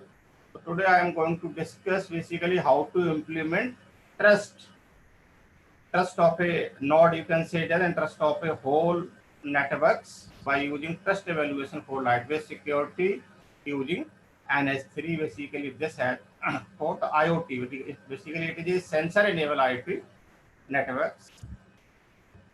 So first, so what is the goal? Basically understand to understand the basics of a network simulator 3.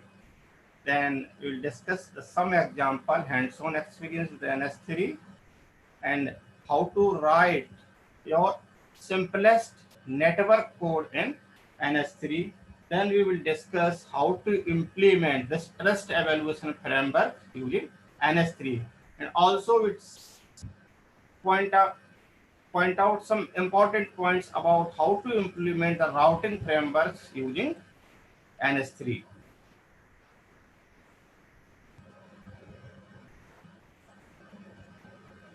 Okay, so NS3 as NS2 is also object oriented and NS3 is also object oriented discrete packet level simulators. So basically it is all the events are scheduled by event scheduler. That is why it is a discrete event packet level simulators.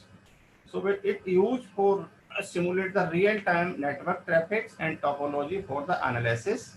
So it is a freeware software licensed under GNU GPL license, and it is also public freely available on the websites. It is basically on a NAM websites.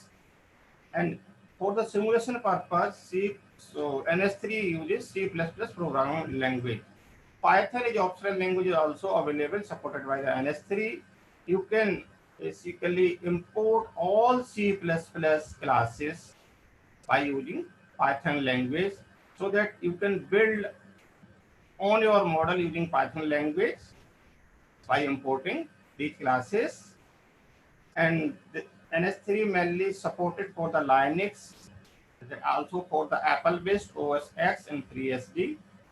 So one version also available for the Windows, but there are several tools are not running inside Windows version of NS3. So this NS3 is not backward compatible with the NS2. It is totally different. While in case of NS2, NS2 is also open source, and there is no update available of NS2 since 2011. The latest version of NS2 is 2.35, and it has not been updated for last 9 years. That is why you will use NS3 for this implementing of your models while you're working in IoT or sensor network or the equivalent of networks or any area of computer networks.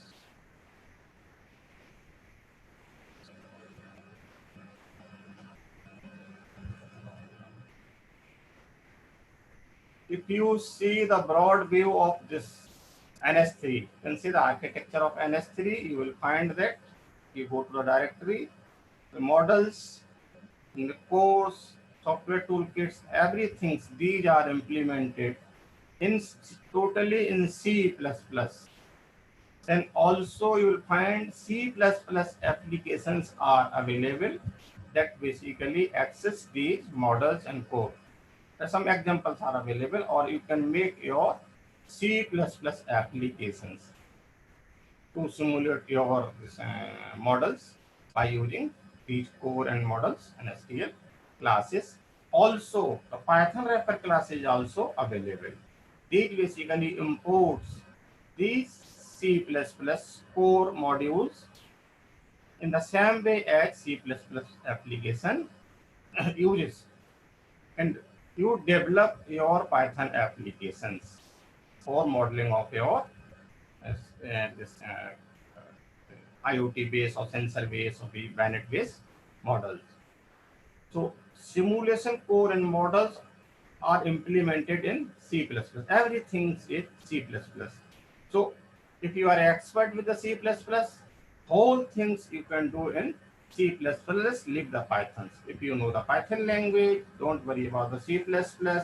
But if you want to add your protocol, if you want to modify the existing code, you must have the knowledge, core knowledge of C++. Without that, you cannot do anything in NS3. Similarly, in case of NS2, you require the knowledge of C, C++, and TCL language, in which, so Python is totally independent. How to install NS3 on your Ubuntu Linux? You can also install on your Apple-based machines. There's different set of instructions are available. So I have taken only for the Ubuntu Linux. You can also install on a Fedora Linux, Red Hat Linux, other one. So these are the commands. First you update your system, then you upgrade your systems. Then basically install the essential library. These are the dependency library of NS3. Without doing these commands, installing these library, some of the tool of NS3 will not work. Then you simply download NS3 from this NS name website. It's really available. This is the latest version, came in this month, 3.31. So you simply, by using this command tar, or you go to in your particular folder where basically in your home folders, you right click, you extract it by using this Explorer. Otherwise, you execute this command in the terminal. This basically extract the whole NS2 in NS all in one 3.1 directory. Then you go to the directory in this, then you find there is a build dot Python file is available. So you execute this command slash dot this. Why this is slash? Because you you are using it. This is basically required by a particular cells, and you also use this enable examples and enable tests. So you can find all the example available inside NS3 will be compiled, and you can further use it to check that your application is running. Do the following. So you basically go, this is the outside of folder, you go to NS3.31 folders. Here you find the core files of NS3, and you run this command dot web. This is a framework, Python framework minus run hello simulators. If you run this commands, there may be a compilation of the several files. After that, you will get answer this simple hello simulators, only this. This indicates that you have installed your this network simulator 3 successfully. Otherwise, there are some problems in installations.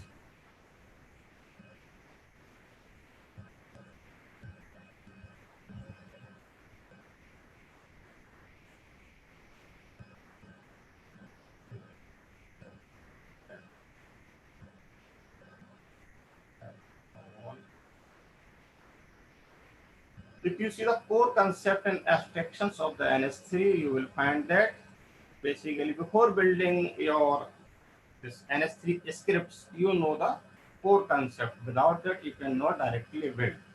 So basically, there are 5 things you should know. That is a node, application, channel, net device, and topology helpers.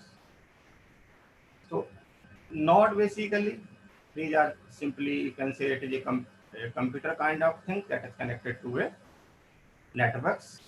So there is a node.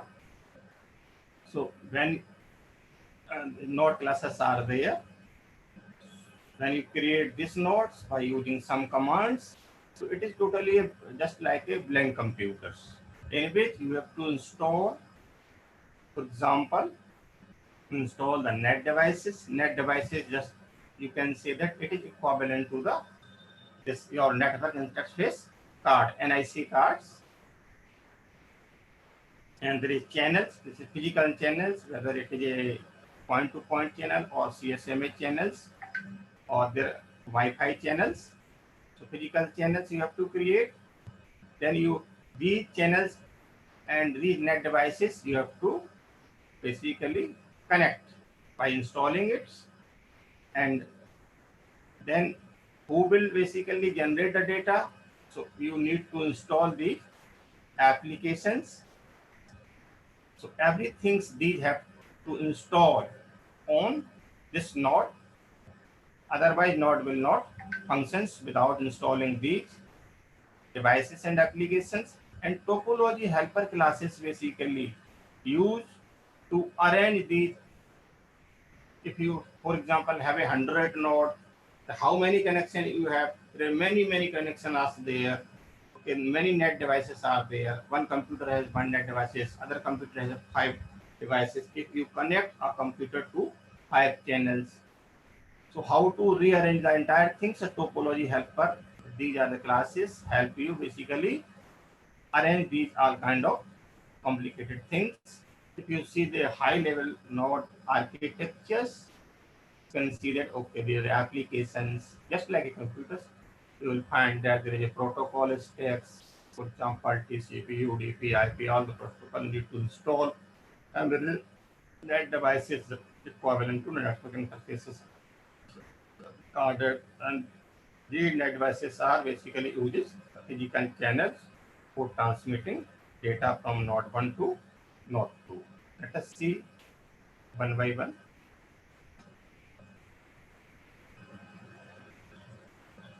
So what is a node? You can see basic computing device abstractions called node. So there is a class, abstract class node is there. So extended class are available that basically derive from this class nodes. It is written in C++ in type NS3. So a node is a computer to which you will add functionalities. So it is a blank computer, so you have to install the entire things as discussed in the previous slides. For example, add things like application protocol, peripheral cards, and associated driver to enable computer to do some useful. So this is the architecture of a node. Applications you can inside a node you can install more than one applications. And the interfaces means you can install the stacks, whether you want to install IP4 or you want to install IP6. Then you can fix this NIC card on a computer's 1 card, 2 card, 3 cards. If you are using multi-point communication to install many net devices and many channels are required. These are the architecture of a node. Application basically is a user program that generate data. What you will simulate basically need data. So who will generate data? So you need application install it that will generate data. So the class available is called application classes. This is a pure abstract class. So this class is extended into these are the specialized class UDP Eco client application and Eco UDP Eco server application. There are many classes are also available. You can see the directory, and you can also specialize these application class if you want to, for example, using the CVR traffic, constant bit traffic or variable traffic. You use on your traffic generating by using some random distributions. For example, if you want to have a Poisson kind of this traffics, you apply the Poissons, you make on your classes, then you extend this classes to make your specialized class by using this abstract class. These class further you can also extend.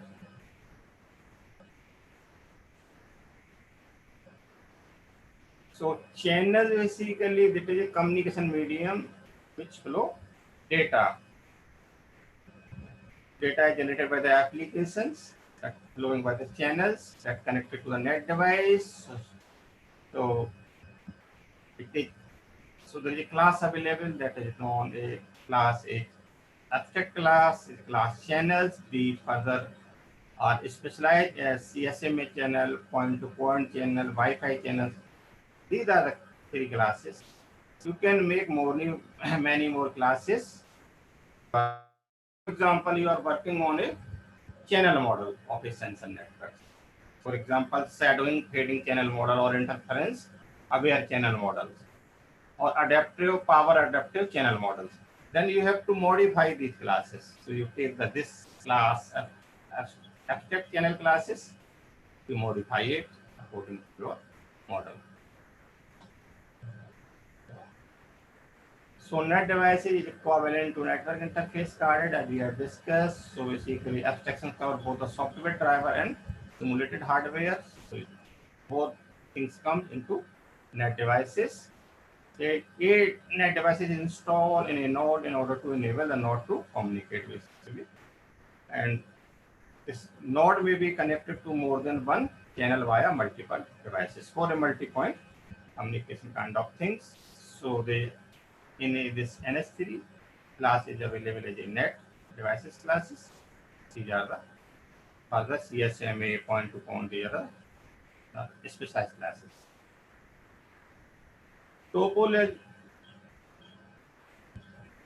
Topology helper classes.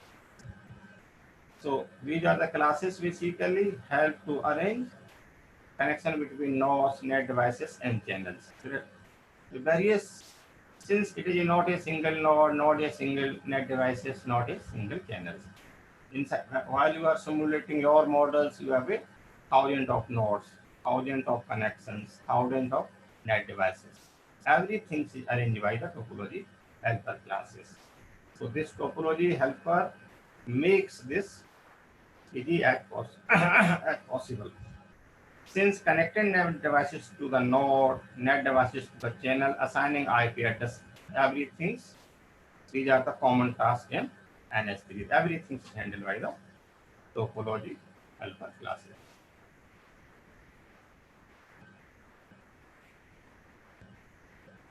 How to write? So these are only things you need to know about while you are writing NS3 scripts. So you see the basic prototype of NS3 program. So you'll find that if you're writing a C++ program, simple programs, so there is a main functions where the execution will start. These are the default arguments. If you are passing some arguments, that definitely come to this array. Then you pass the command line argument. You're passing the default argument. Otherwise, don't pass it. Then configure the topologies. So you have to define the topologies, what is the size of topologies, how many, create the nodes,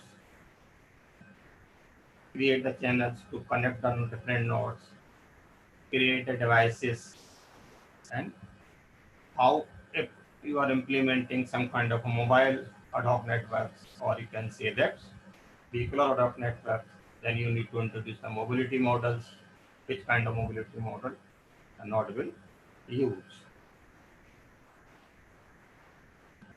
Then you add protocol to all these nodes. Then you assign the IP addresses to all these nodes. And you are assigning the node means you are assigning to the NAT devices basically. Then you specify which kind of routing they will use. Then you add and configure the applications. Adding, configure means you are defining how it stops. These are the parameters you have to define for both, for the sender side and receiver sides. When the configured,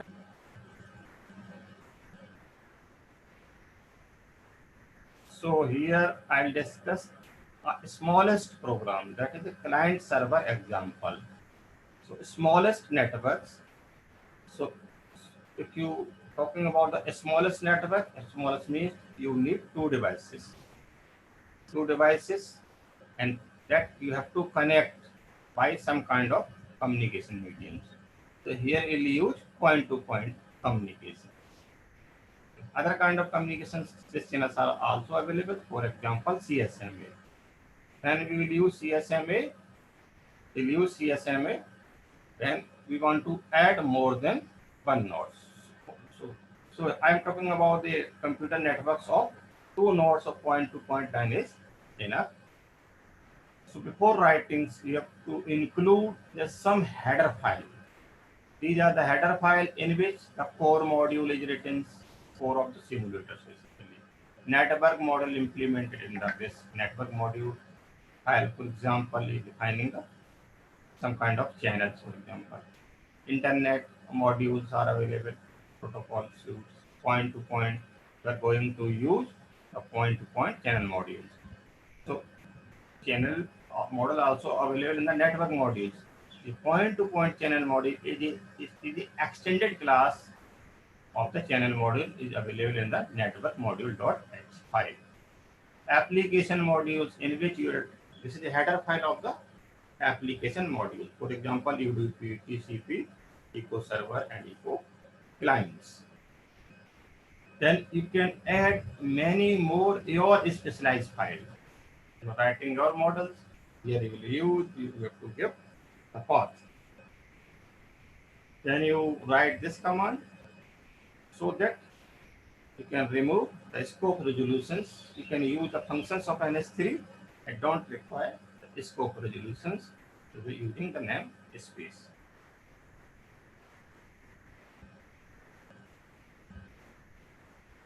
So first line, so that is the header files. First line you will find an NSLog component defined. First script example is the name of this example. So this basically enable disable the cancel message logging by reference to the name. So basically you will find some outputs. So this line find the output while you are running your programs. So this basically enable disables. If you want to see the output on a screen, you enable, otherwise you disable, because everything will go to the stress files. So there is no need to see the output on the screen. Still you are interested, you will use NSLog component defines. Then if you do this, then you have to write these two lines. UDP echo client application, UDP echo server application. For example, you are going to install UDP echo client application on one computers and UDP echo server application on the other computers. By using these two lines, you will see all activity performed by these applications. For example, sending a packet to the server, receiving packet from the client, sending back acknowledgement to the server. These activities, sending a packet, receiving a packet, you can see on your screen. If you are not interested, otherwise by default, everything will be written in your trace files that you can analyze after the simulation.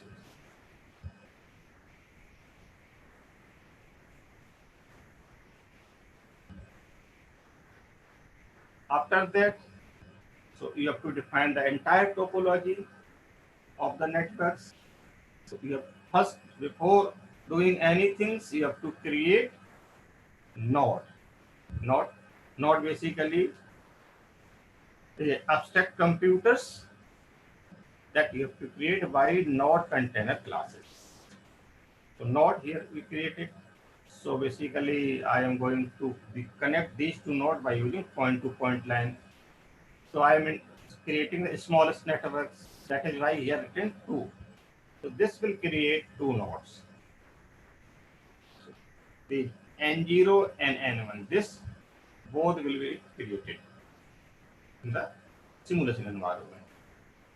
So create a point-to-point links because these are connected using point-to-point links. So point-to-point helper class are there. So you define this instance of this helper classes.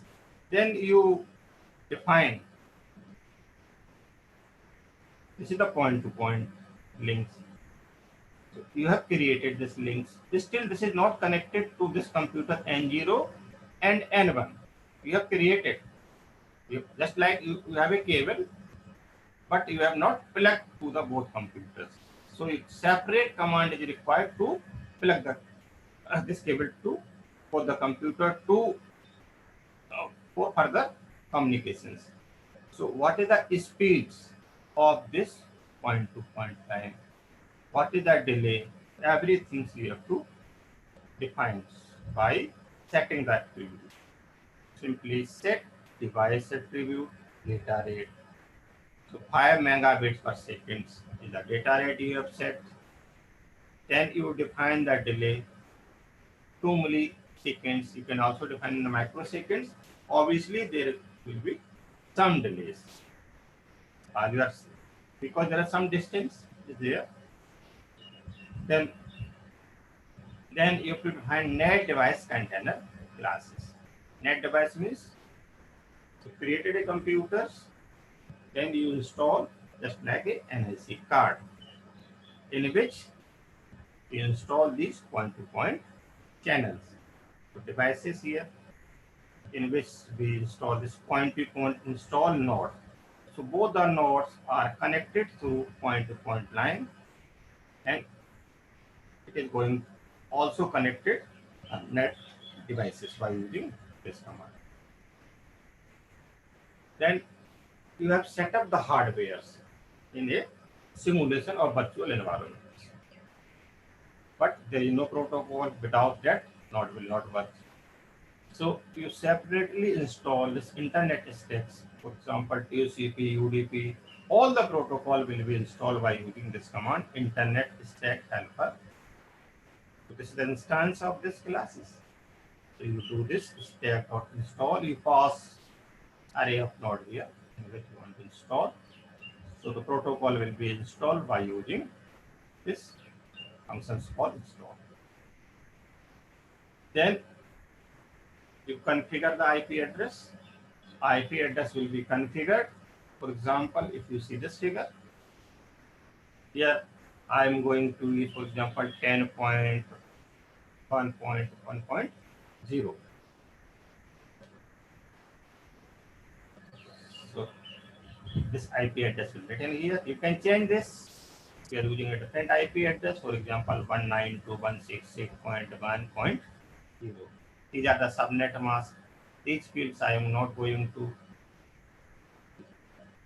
change. So here we use 0. So we use 256 different machine on this addresses. Perform the actual assignment addresses, basically IPv4 interface container. So here you address assign devices. So devices means you have an IC card on which this address will be assigned. So first one will get the 1, second will get 10.1.1.2. 0 will not go into use.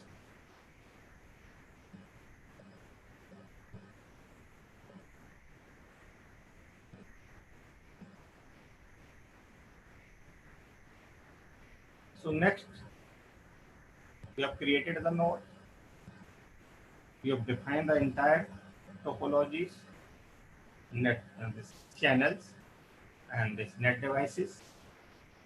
You install all the protocol suites.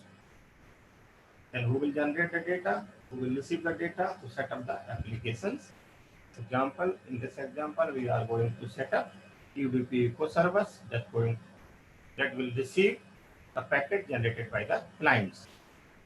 So this server will be installed on a computers that is containing an address 10.1.1.2, the second one machines. So we have to also specify this number 9. It is a port number. Port number 9 means the client will send packet on this port. What else client require? Require the echo server address. We'll discuss the next slide. UDP echo server helper.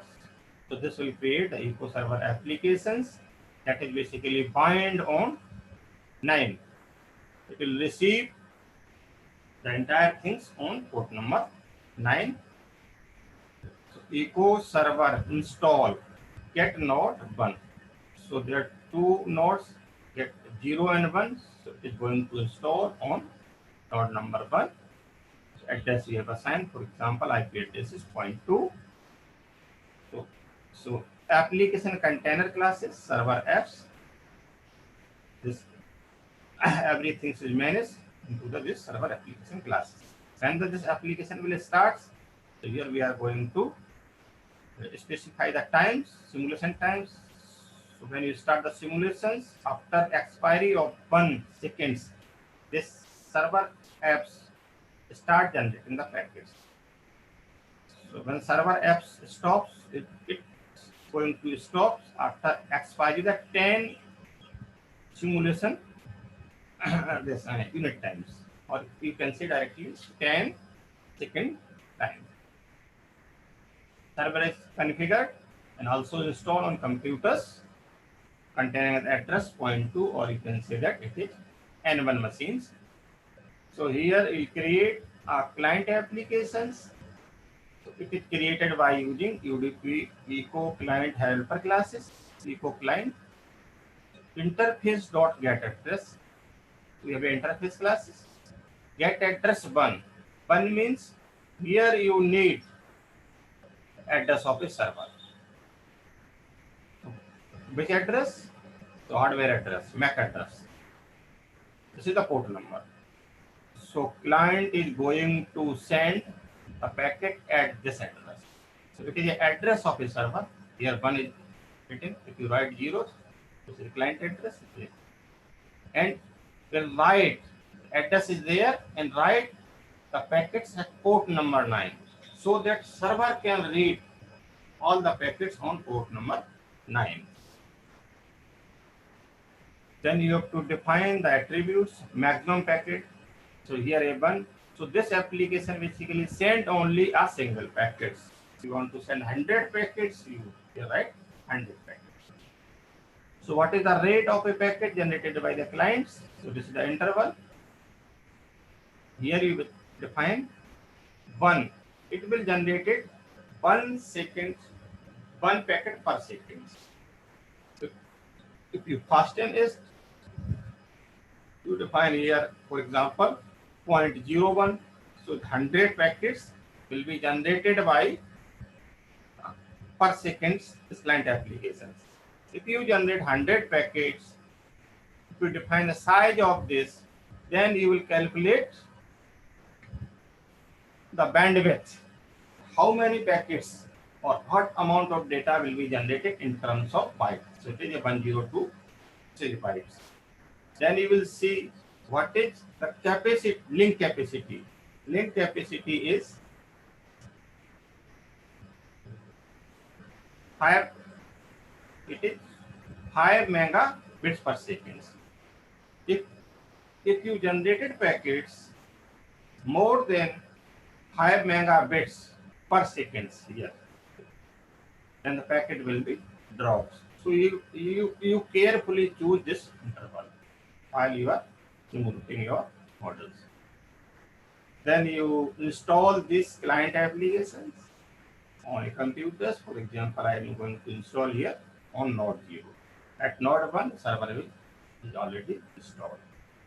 So when client is going to start, so start generating packet after expiry of 2 second simulation times. Before that, you have to start the server. If you start the server after 2 seconds, here, that is why we have started server in advance. If you start server at 3 seconds, so what happens basically, this will send the packets and server is still in sleeping modes. If you start at 3 seconds, packet will be lost. So when this client is going to stop, so it is going to stop at after expiry of 10 seconds in this time. Now we have installed and configured the server and client applications. Then how to run your simulations. Then inside a main program, you have to define this. You have to call this run functions of the global simulator NS3. Then you have separately destroy the entire things to clean up the memory by calling this destructor destroy. Then return 0. Then how to run this program? So this program is a standard program available in S3 library. So you simply copy from the tutorial available. Example tutorial first.cc. Then the scratch folder, I'll show you. Scratch folder. So these are the inbuilt program my first.cc. So first.cc you renaming it my first.cc. It's going to move from this to this by keeping copy first.ccp in this folder. Once you copy this, then you build this application by executing /back commands. So it is a framework, compilation frameworks available in the NS 3.31 directories. So you do this, you compile this code. After compilation of this code, object file is generated. Then you run, for example, by web --- this you run scratch my first. Don't write cc. So this will run the object code of this my first.cc program. So you will find output like this. Then build it successfully. Then you will find send 1024 bytes to this. So 102 bytes you have set up this size of the packet here. 102. Then the receive 102 bytes from client. This again send receive 102 bytes from this again send the same packets, same size of the packets you can see the acknowledgement to the client. So you will find this is one snapshot, many more. So since you are sending a packet, you will see only this. There are different logging modules are available to enable the console this, output on your screen. If you want to see, these are the specialized logging modules are available for seeing the warning, error. If you want to debug info, log functions. If you want to enable, for example, trace, delete, these kind of detail you can read from the tab. For example, I am going to adding this logging modules. So these are basically macros. These are the macros I am going to add for my own. There's one sentence I have written, creating topology before creating nodes. So we want to see these output on the screen for our convenience. So you use this commands up. Which line you will find? First line, then inside a main, then you use ns login for creating topologies. So for this line, you are going to topologies. Then you save it in the previous program, then you compile it, then you export ns log. You have to export this, and you run this. When you run this, you will find that these lines, creating topologies, it also comes onto the screen.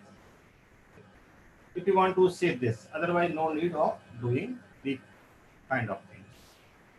You want to see creating topology, creating channels, installing this routing, and creating this, for example, application, creating server, everything you want to see step by step, then you do this, otherwise ignore it. The ultimate result goes to the trace file. That basically you need for research purpose. Hooking the command line arguments on your value. For example, the previous examples, we have written only for single packets. Want to more packets, you can give commands, command line argument, it will come into this array. So you basically parse this array by using these lines, command line n packet, number of packets to echo n packets.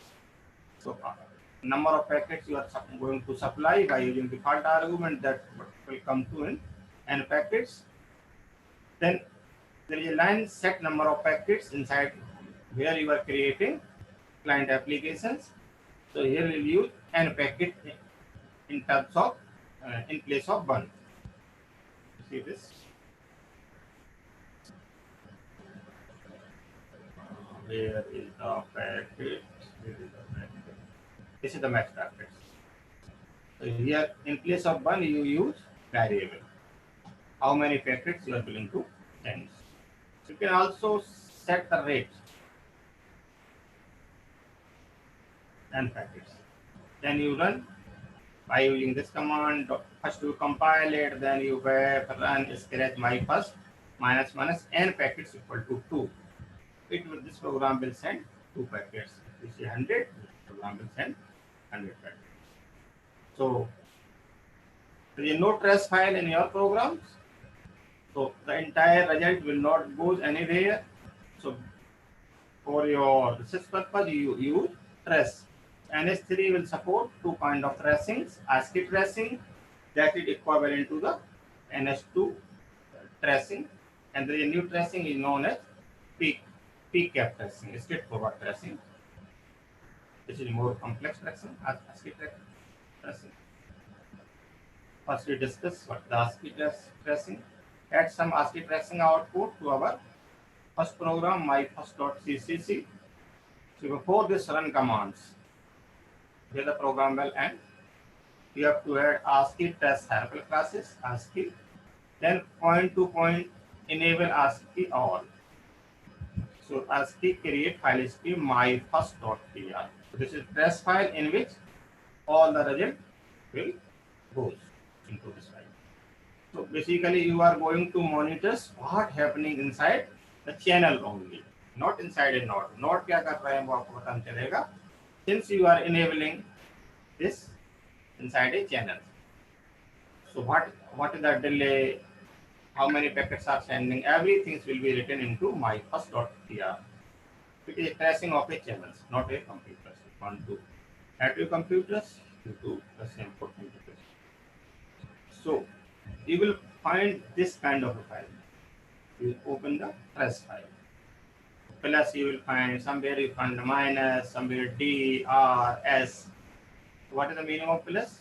It is a, plus means in operation occur inside a device. So if you take a point-to-point channels, so how delay is going to be introduced?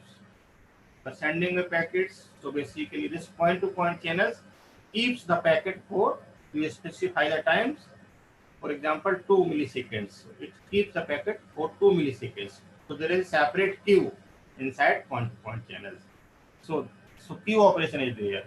When you send packets from computer to the channels, so it is basically it is in queue, inside queue. It is stored inside a queue. When it is delivered to the destination machines, so it is a DQ operations, minus, taken from the links and delivered to the machines. D means packet is drop. When it is going to drop, there here the one condition is written when a queue is full.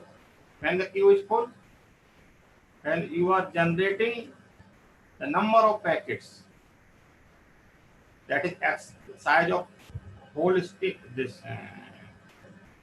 packets is exceeded the size, the bandwidth of a channels. Here you have defined 5 megabits per second. So it generates number of packets more frequently, so queue will be filled and packet will be dropped. So you can see by using setting the rate of a packet inside a client application. R means the packet is successfully received by this server.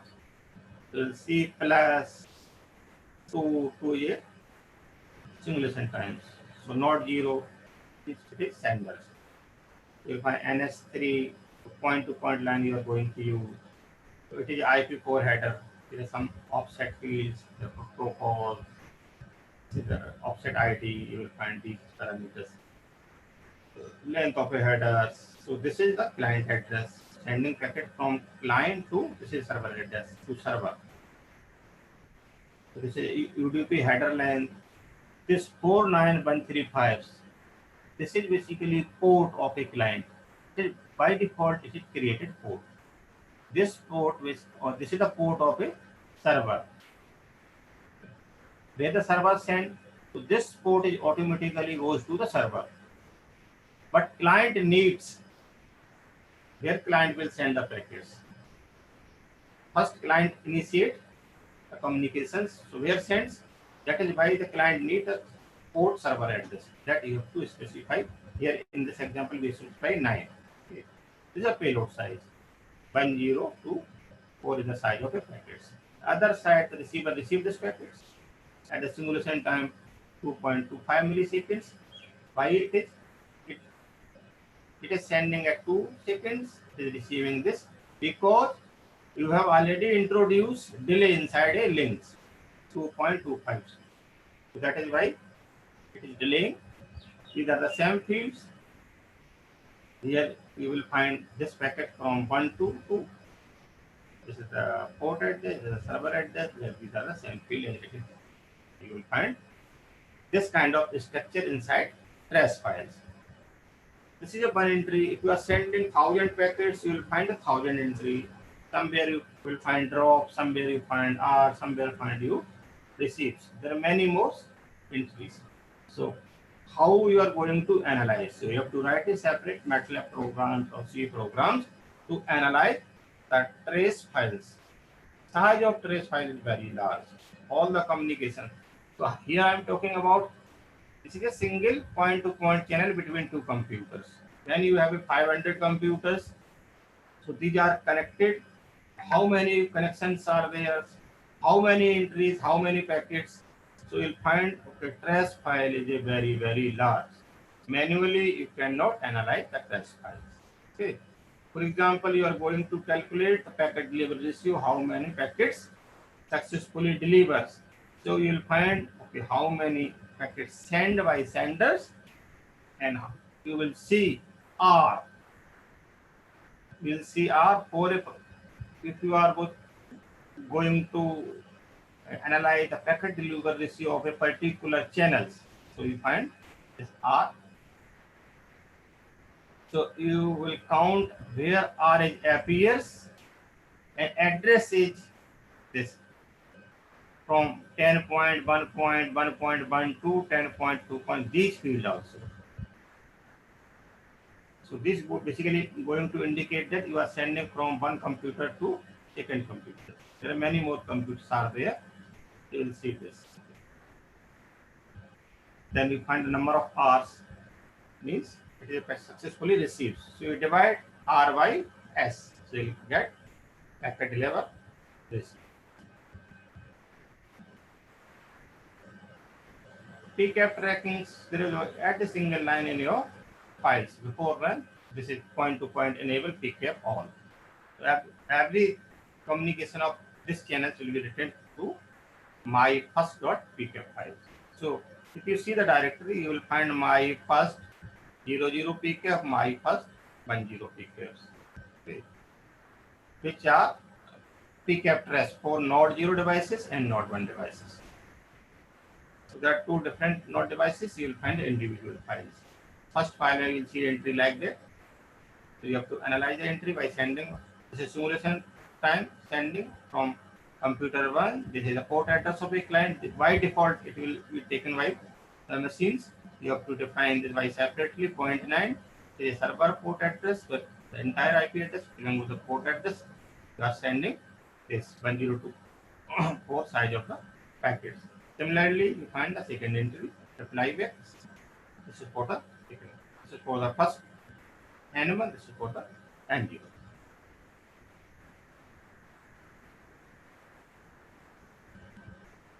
So first building the more topology, bus topology, for example. So this is just like Ethernet, in which we are going to install this computer N0 and to 4 computers, for example, you can install many more. And point-to-point we have already discussed. These are the existing one in which you are extending this LAN. These are a different network IP addresses. These are a different IP addresses. And one computer had 2 IP addresses, one from this and another from this series. How to include? These are a header files. This is the by default. These are the command argument. Here, in the previous example, you have created node 2. You have created the node 2 first. Okay? So let us have the first. Then you create the CSMA. This is going to create channels.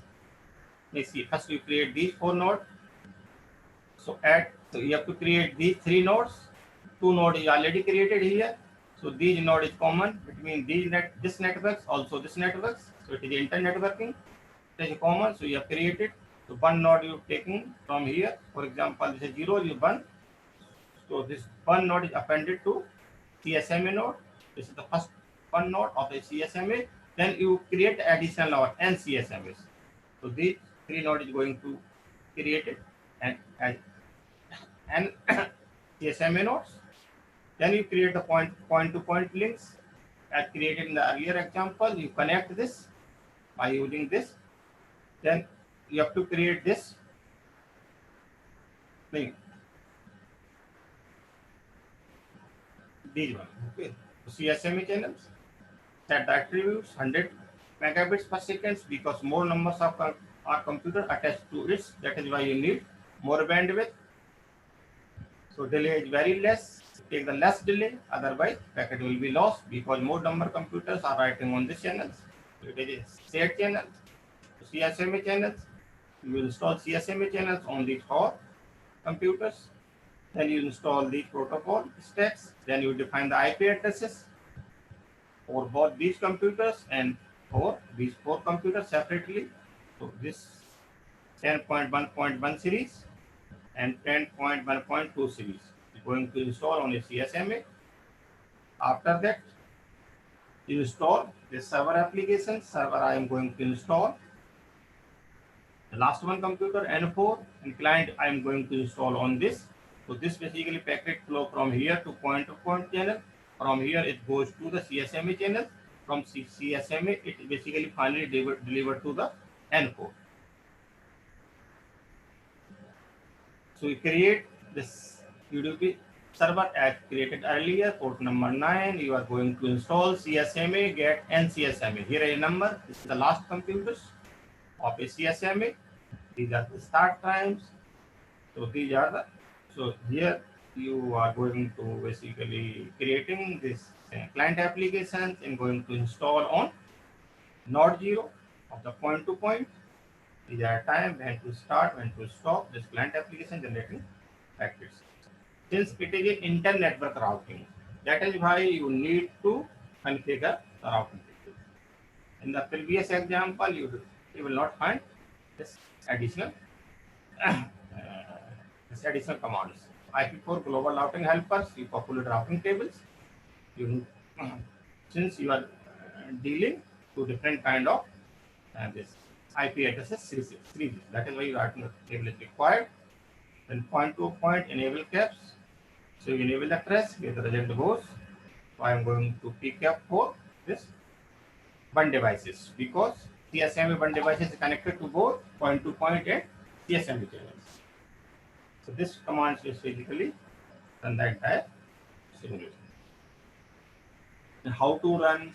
So these are the command to run these programs, and you will find these are the trace files, pick up trace file for the node 0, for the node 1, the node 2. Okay, similarly, this program is also extended for the wireless network topology. So these, I am taking these 3 the wireless. They can move anywhere by defining a grid inside a grid size or network areas. These are the access point, also supported the wireless as well as point-to-point channels. And this is the stationary channel. That is why we have written the access point. So it is connected to point-to-points. Now with a CSMA, so you have a 3 kind of different networks. So the wireless, point-to-point, and CSMA. Entire things you are going to merge. So this is the programs.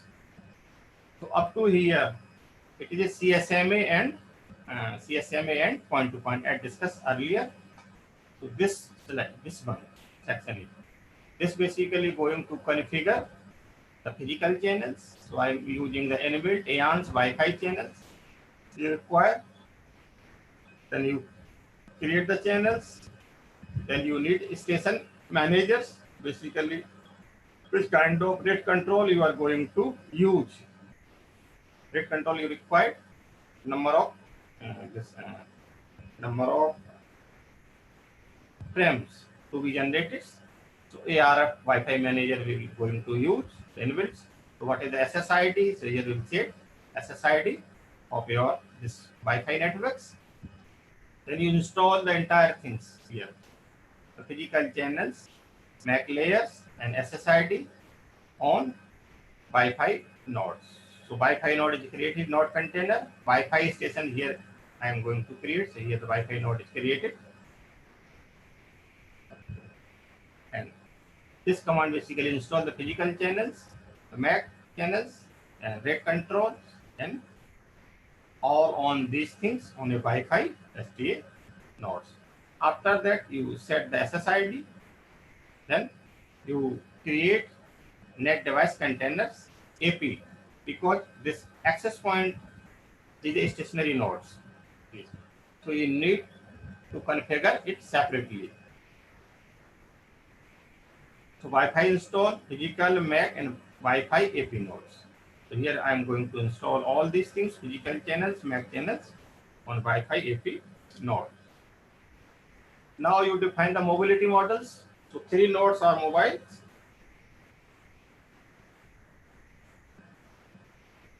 These three nodes are mobile, so you need to install some kind of mobility model on this. And this is the stationary mode computers. So these commands, you configure this mobility models. This is the minimum X, Y, this is the increment, they move, this is the grid size. So this is rectangle we have defined. So node moves in this rectangles. Random walk 2D mobility models we are going to use.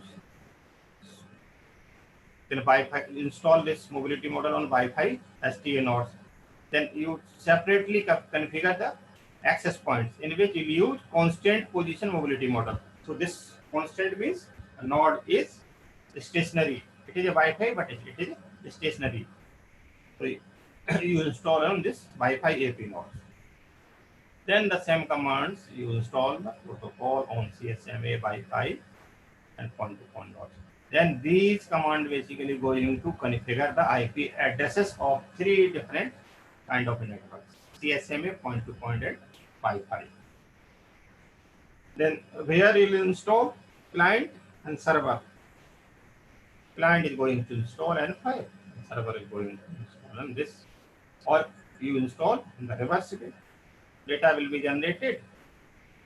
So it basically, what is the position of this? We don't know. It's going to transmit one of these nodes is by multi-hop this forwarding. It forwarded to finally to access point. From access point going to the CSMA, finally delivered to N of course. For that, install this server 9. So it is going to install on where we have installed in this example CSMA get and CSMA. Server install CSMA last one, and application we have installed and Wi-Fi -1. I have written Wi-Fi -1. We have taken in the reverse way N0 this N5s. We have written basically like N5, N6, and 6. So one of them is client will be installed on and Wi-Fi node numbers. This is the rate we are going to define. Then you configure the routing table because you are using internet networking, different kind of networks you are attaching. Then you start simulating. Then you enable this test file for the results. Then you run this simulators. Then you execute these commands. The entire thing is inbuilt program available in this directory. You copy to the sketch folder, then you run, then you see the outputs. Okay. So if you see the directory, model directory of NS3, you will find these are the implemented protocols. EODB, you will find these things: energy model, CSMA, DSVV routings. These are the inbuilt. If you will find that of your interest protocol is not there, you implement separately. Energy framework, latest energy framework is also supported by the NS3. For example, basic energy source, RV, Wi-Fi radio models, and this energy harvesting. For example, solar harvesting or ambient sourcing harvesting. So these things also available. There you can calculate the efficiency of harvesting energy. These are the third-party integrated framework is available. For example, you are working this Manage or LTE, or you are working on, for example, for a security test computing using reinforcement learning. So we'll use this model. Reinforcement learning is written by the separate third party. So you use that learning and attach to your NS3 programs. So your routing protocol in S3 basically find the next this hopes by using a result of reinforcement learning generated by the third parties. So you can use this third parties software in NS3 program. Here are available. The tools are available in network animator, in which you can see the entire running, what happening inside your topologies. So you can see graphically in network animator. This will provide many modes. GNU plot to plot your results. So I recommend you do in MATLAB.GNU. NS3 topology generator is a third-party software in which you can generate a topology codes. So it is a GUI. It is a very interactive topology generators. This is the one snapshot of a network animators in which you will find computers like that for your scenarios. Here the simulation times. You will find the routing tables, trace of each individual nodes, and entire things by using network animators. For example, visual metadata, trajectory of a mobile node, routing tables of a multiple node, battery levels, energy levels, everything you will find in a network animator tool. But otherwise, everything is written on a trace file. Here you can see, but in a trace file, you can use for your project purpose. How to add this network animators? This blue code is. You will add this code. Every so sample NSP simulation. So this is XML file in which the entire whatever happening inside a network will be written in XML formats. So this XML format is basically supplied to this NAT NM tools. You execute this command, you will open the tools, then you open the file, this XML files, then you run. Then you will see the entire topologies appears on this network animator tools and entire results in this. For research purpose, what we have implemented trust evaluation for lightweight security in IoT. So finding a trusting root is an important component of enhancing the security of a communication. So you can say how to maintain a trust value and how to establish a trust and how to redefine over the time. So over the time, it may be increases or it may be decreases the trust. Everything you will see in the next slide. So what is the trust basically? Trust, you can say relationship established between two entities for a specific access. Or you can say it is a beliefs about the other nodes, how it behaves as per your expectations. So trust basically is a function of uncertainty. It can range from 0, 1, just like a probability denoting by trust between nodes in a network. How to calculate trust? You are working on a trust-based and this frameworks in, for example, IoT or something. So what parameters you will use? You can say root request. For example, you are working on a AODP protocols. Root reply, root request, error. Or you can say that how many packet drops, how many packet received. Or you can say that bandwidth cost. Or you can say the energy level, for example. Or many more parameters you can use for trust calculation in which you are working. So these parameters also become a working on a trust routing method to determine the optimal route for forwarding packets. Eventually, trust value can consider as a security factors for making routing decisions, so that you cannot involve the malicious node in the routes. Why need a trust-based framework basically? To develop lightweight security protocols. To lessen the energy requirement to reduce the computation time. Otherwise, you leave the cryptography simple. That is why the trust-based framework is needed.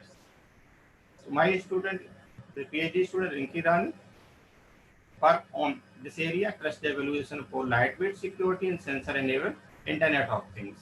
So game theory-oriented approach has been applied to find basically this nest equilibriums for this trust level and residual energy. So check that whether a node contain high trust value and high this energy values. So that is considered as a malicious node. By using trust value, by using energy value, we can identify using game theory, nest equilibrium, everything is in this papers. It is public and this paper has been published. this IEEE Internet of Things journals by my PhD students. And I'm going to discuss only the trust-based model, not the game theory. In this presentation, so trust model for cluster-based sensor. So cluster-based sensor enabled IoT have been used. This is the models. So in which model? This is basically system models. You use this M is a cluster head, N is a cluster head. So how to make these clusters? How to rotate clusters? Each protocol have been employed, and we have calculated the intra-trust and this inter-trust. So this every this things means trust of all node is evaluated at the cluster heads M. If you talk about direct trust or indirect trust, so for M nodes it is connected to MI. So there is direct trust calculations. If M basically seeing the observation through the another intermediate node MG, so you can see it is a indirect trust. So this is the base station. This is a highly trusted entity. So cluster heads are responsible for trust evaluation in their cluster and for communication with the base stations. So in this model, basically, I am going to evaluate both kind of trust, inter-trust and intra-trust. Trust between this cluster head and trust amongst inside a clusters. So what considerations has been taken care inside a papers? Scale is 0, 1, just like a probability. So where the trust value 0 means malicious, trust value 0.5 means suspicious, trust value 1 means is complete trust. So direct trust means from the direct communication, one hope, not indirect trust means I'm going using the multi-hope of this communication.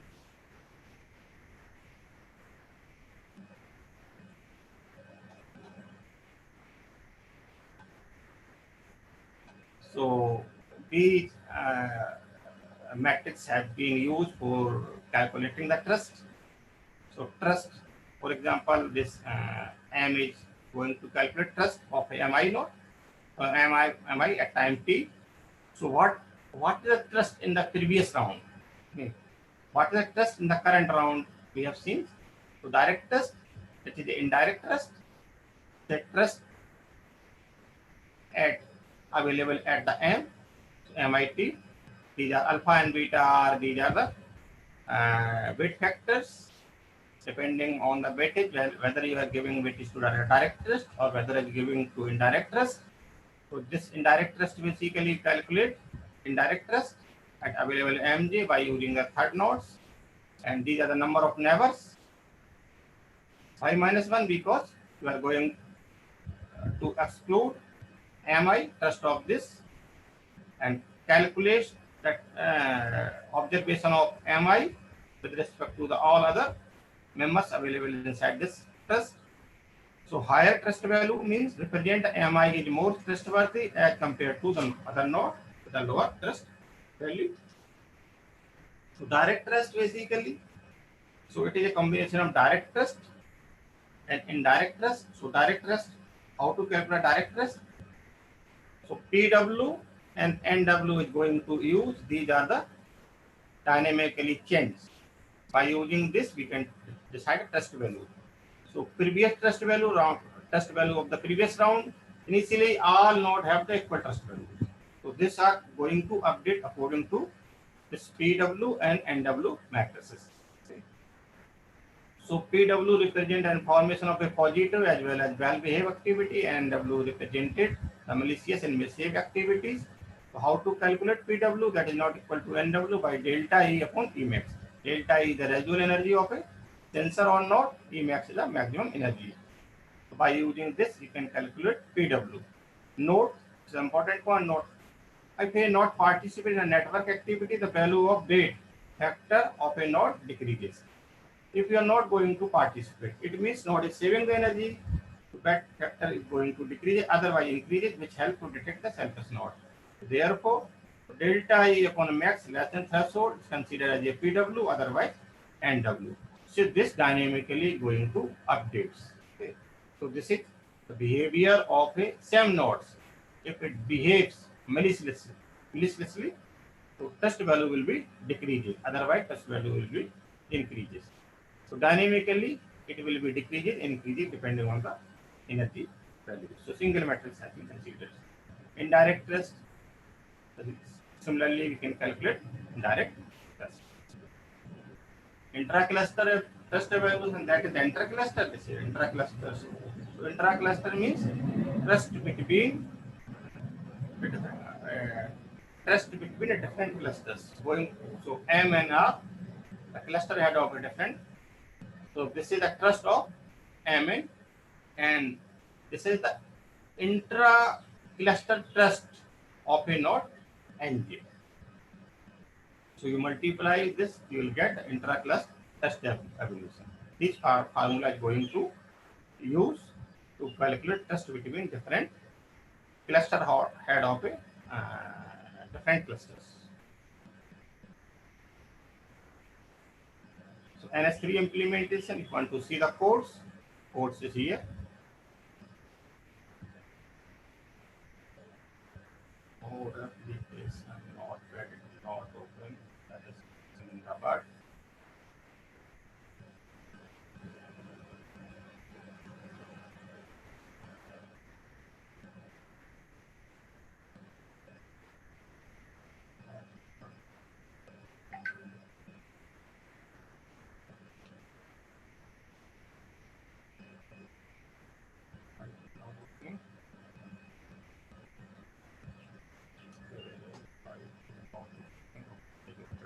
Now share it.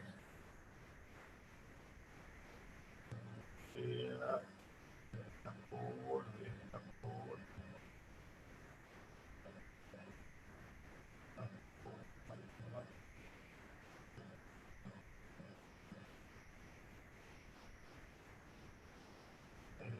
Yeah.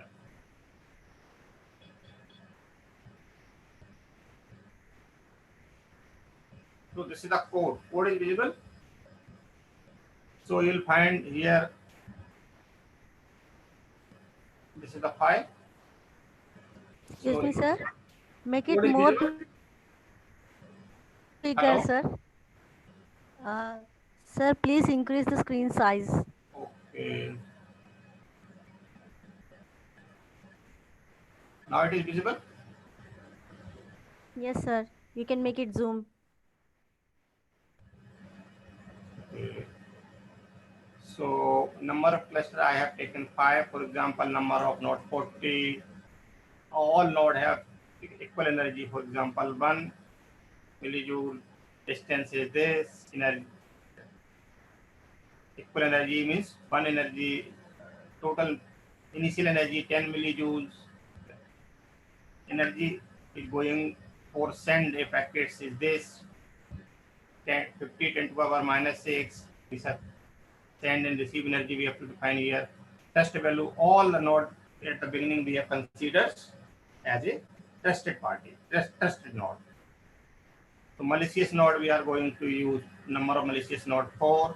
That basically misbehaves. That basically drop the packet, save the energy like that. So this is the code. It's a big code. Its cluster head, it's malicious. So these are the basically classes, template classes to maintain the node, for example, devices and energy. So line energy source basically this energy models. So these are template classes going to use to maintain entire things. Because you are going to use 40 number of nodes, that is why you need this template classes. The entire energy, entire things you have to store. So this is the least procedures in which this is the constructor of a class leak, in which you initialize all the parameters, for example, energies and number of nodes, energy models, addresses, devices, and everything's initialization is required here. For example, you are creating a node, defining channels, defining install application energy at the beginning. What is the energy of this node? What is the trust of this node? Everything you have to define here. Each cluster head. So your this is a particular node. Node is a cluster head. Node is a malicious. At the beginning, you have to when it behaves maliciously. So this nodes become malicious. Is it true? When it becomes a cluster head, this becomes true. The cluster head may also be malicious. So everything you have to initialize it. Similarly, you find these are the various functions. Forming clusters. This procedure basically make the clusters. It is a big course. If you know the C++, you can read it. It's very difficult to explain the entire course here. This is for some kind of a test calculation.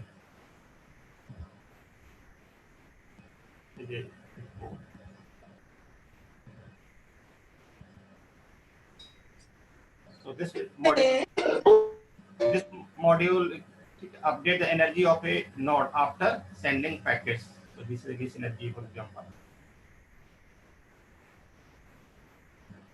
It is a big code. So I'll give you the codes. You can use for clustering. If you use for the trust evaluation, you could use for the energy evaluation also.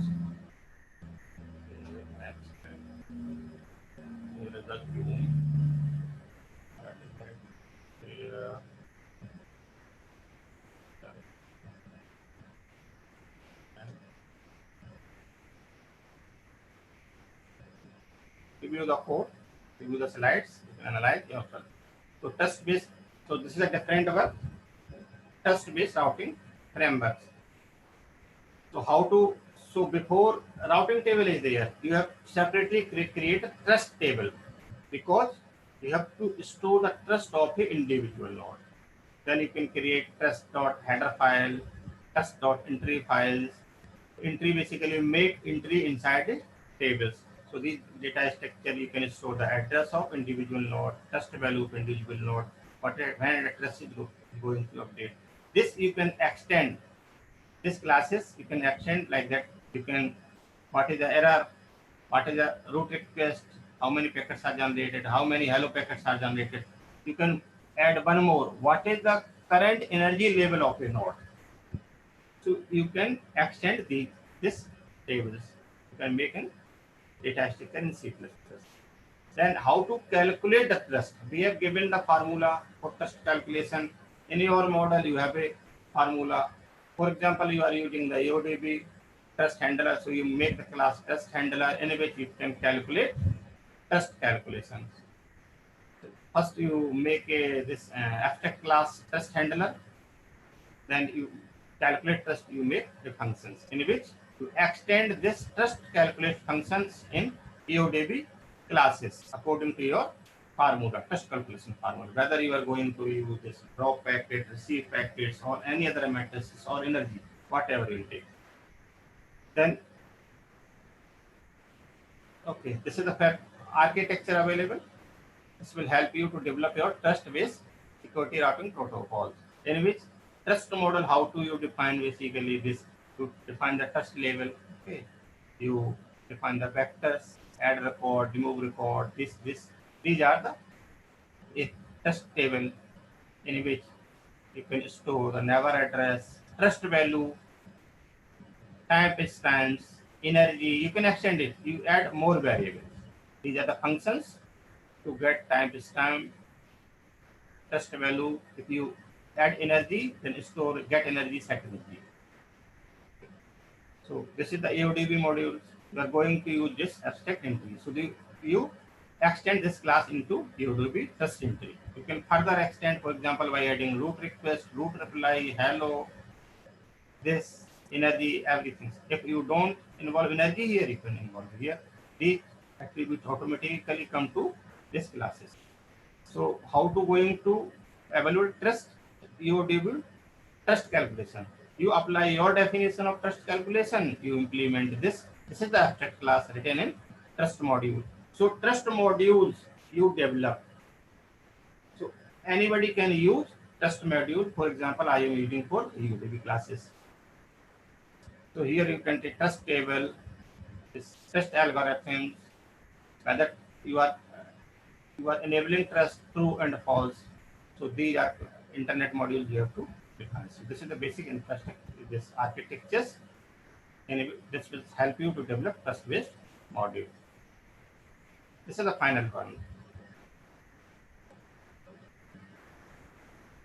So if you want to see the course, so first you see the AODB course, and there to add the test-based module, you decide.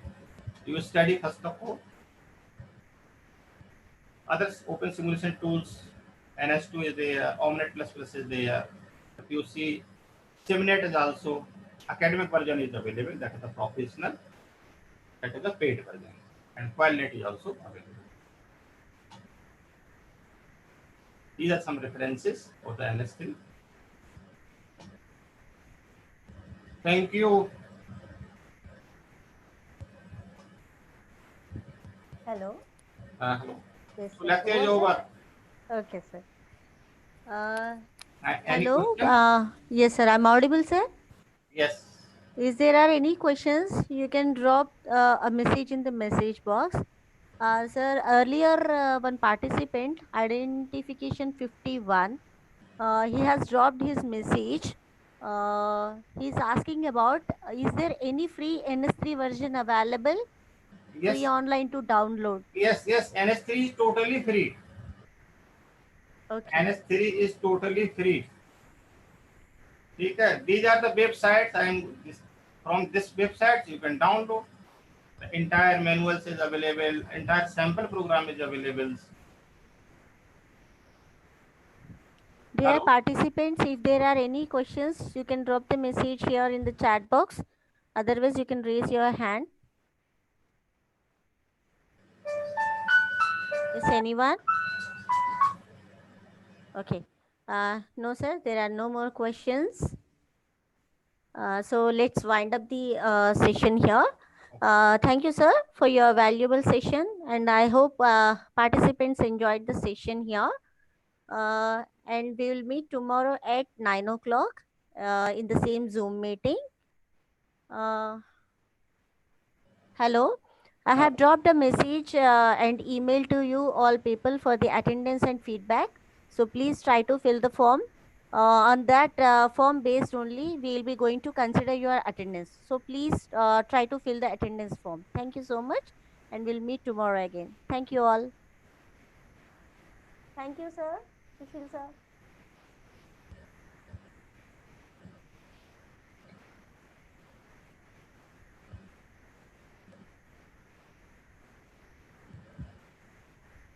Karan Singh. Hello. Hello. So my lecture is over. Yes, sir. Yes, sir. Okay. Thank you, Lata Panda, for nice introduction and for giving me such opportunity to deliver lectures. Yes, sir. Thank you so much In for this coming for workshop. the session, sir. Actually, sir, Karan sir is outside. Okay. He'll be meeting after this session, maybe after 2 o'clock, I think. Okay, so I'll send my presentation to Karan Singh. So Karan Yes, Singh sir. will provide Definitely, to sir. all this participants. So Thank you you. so much. Thank you so much. Right. So I'm finishing.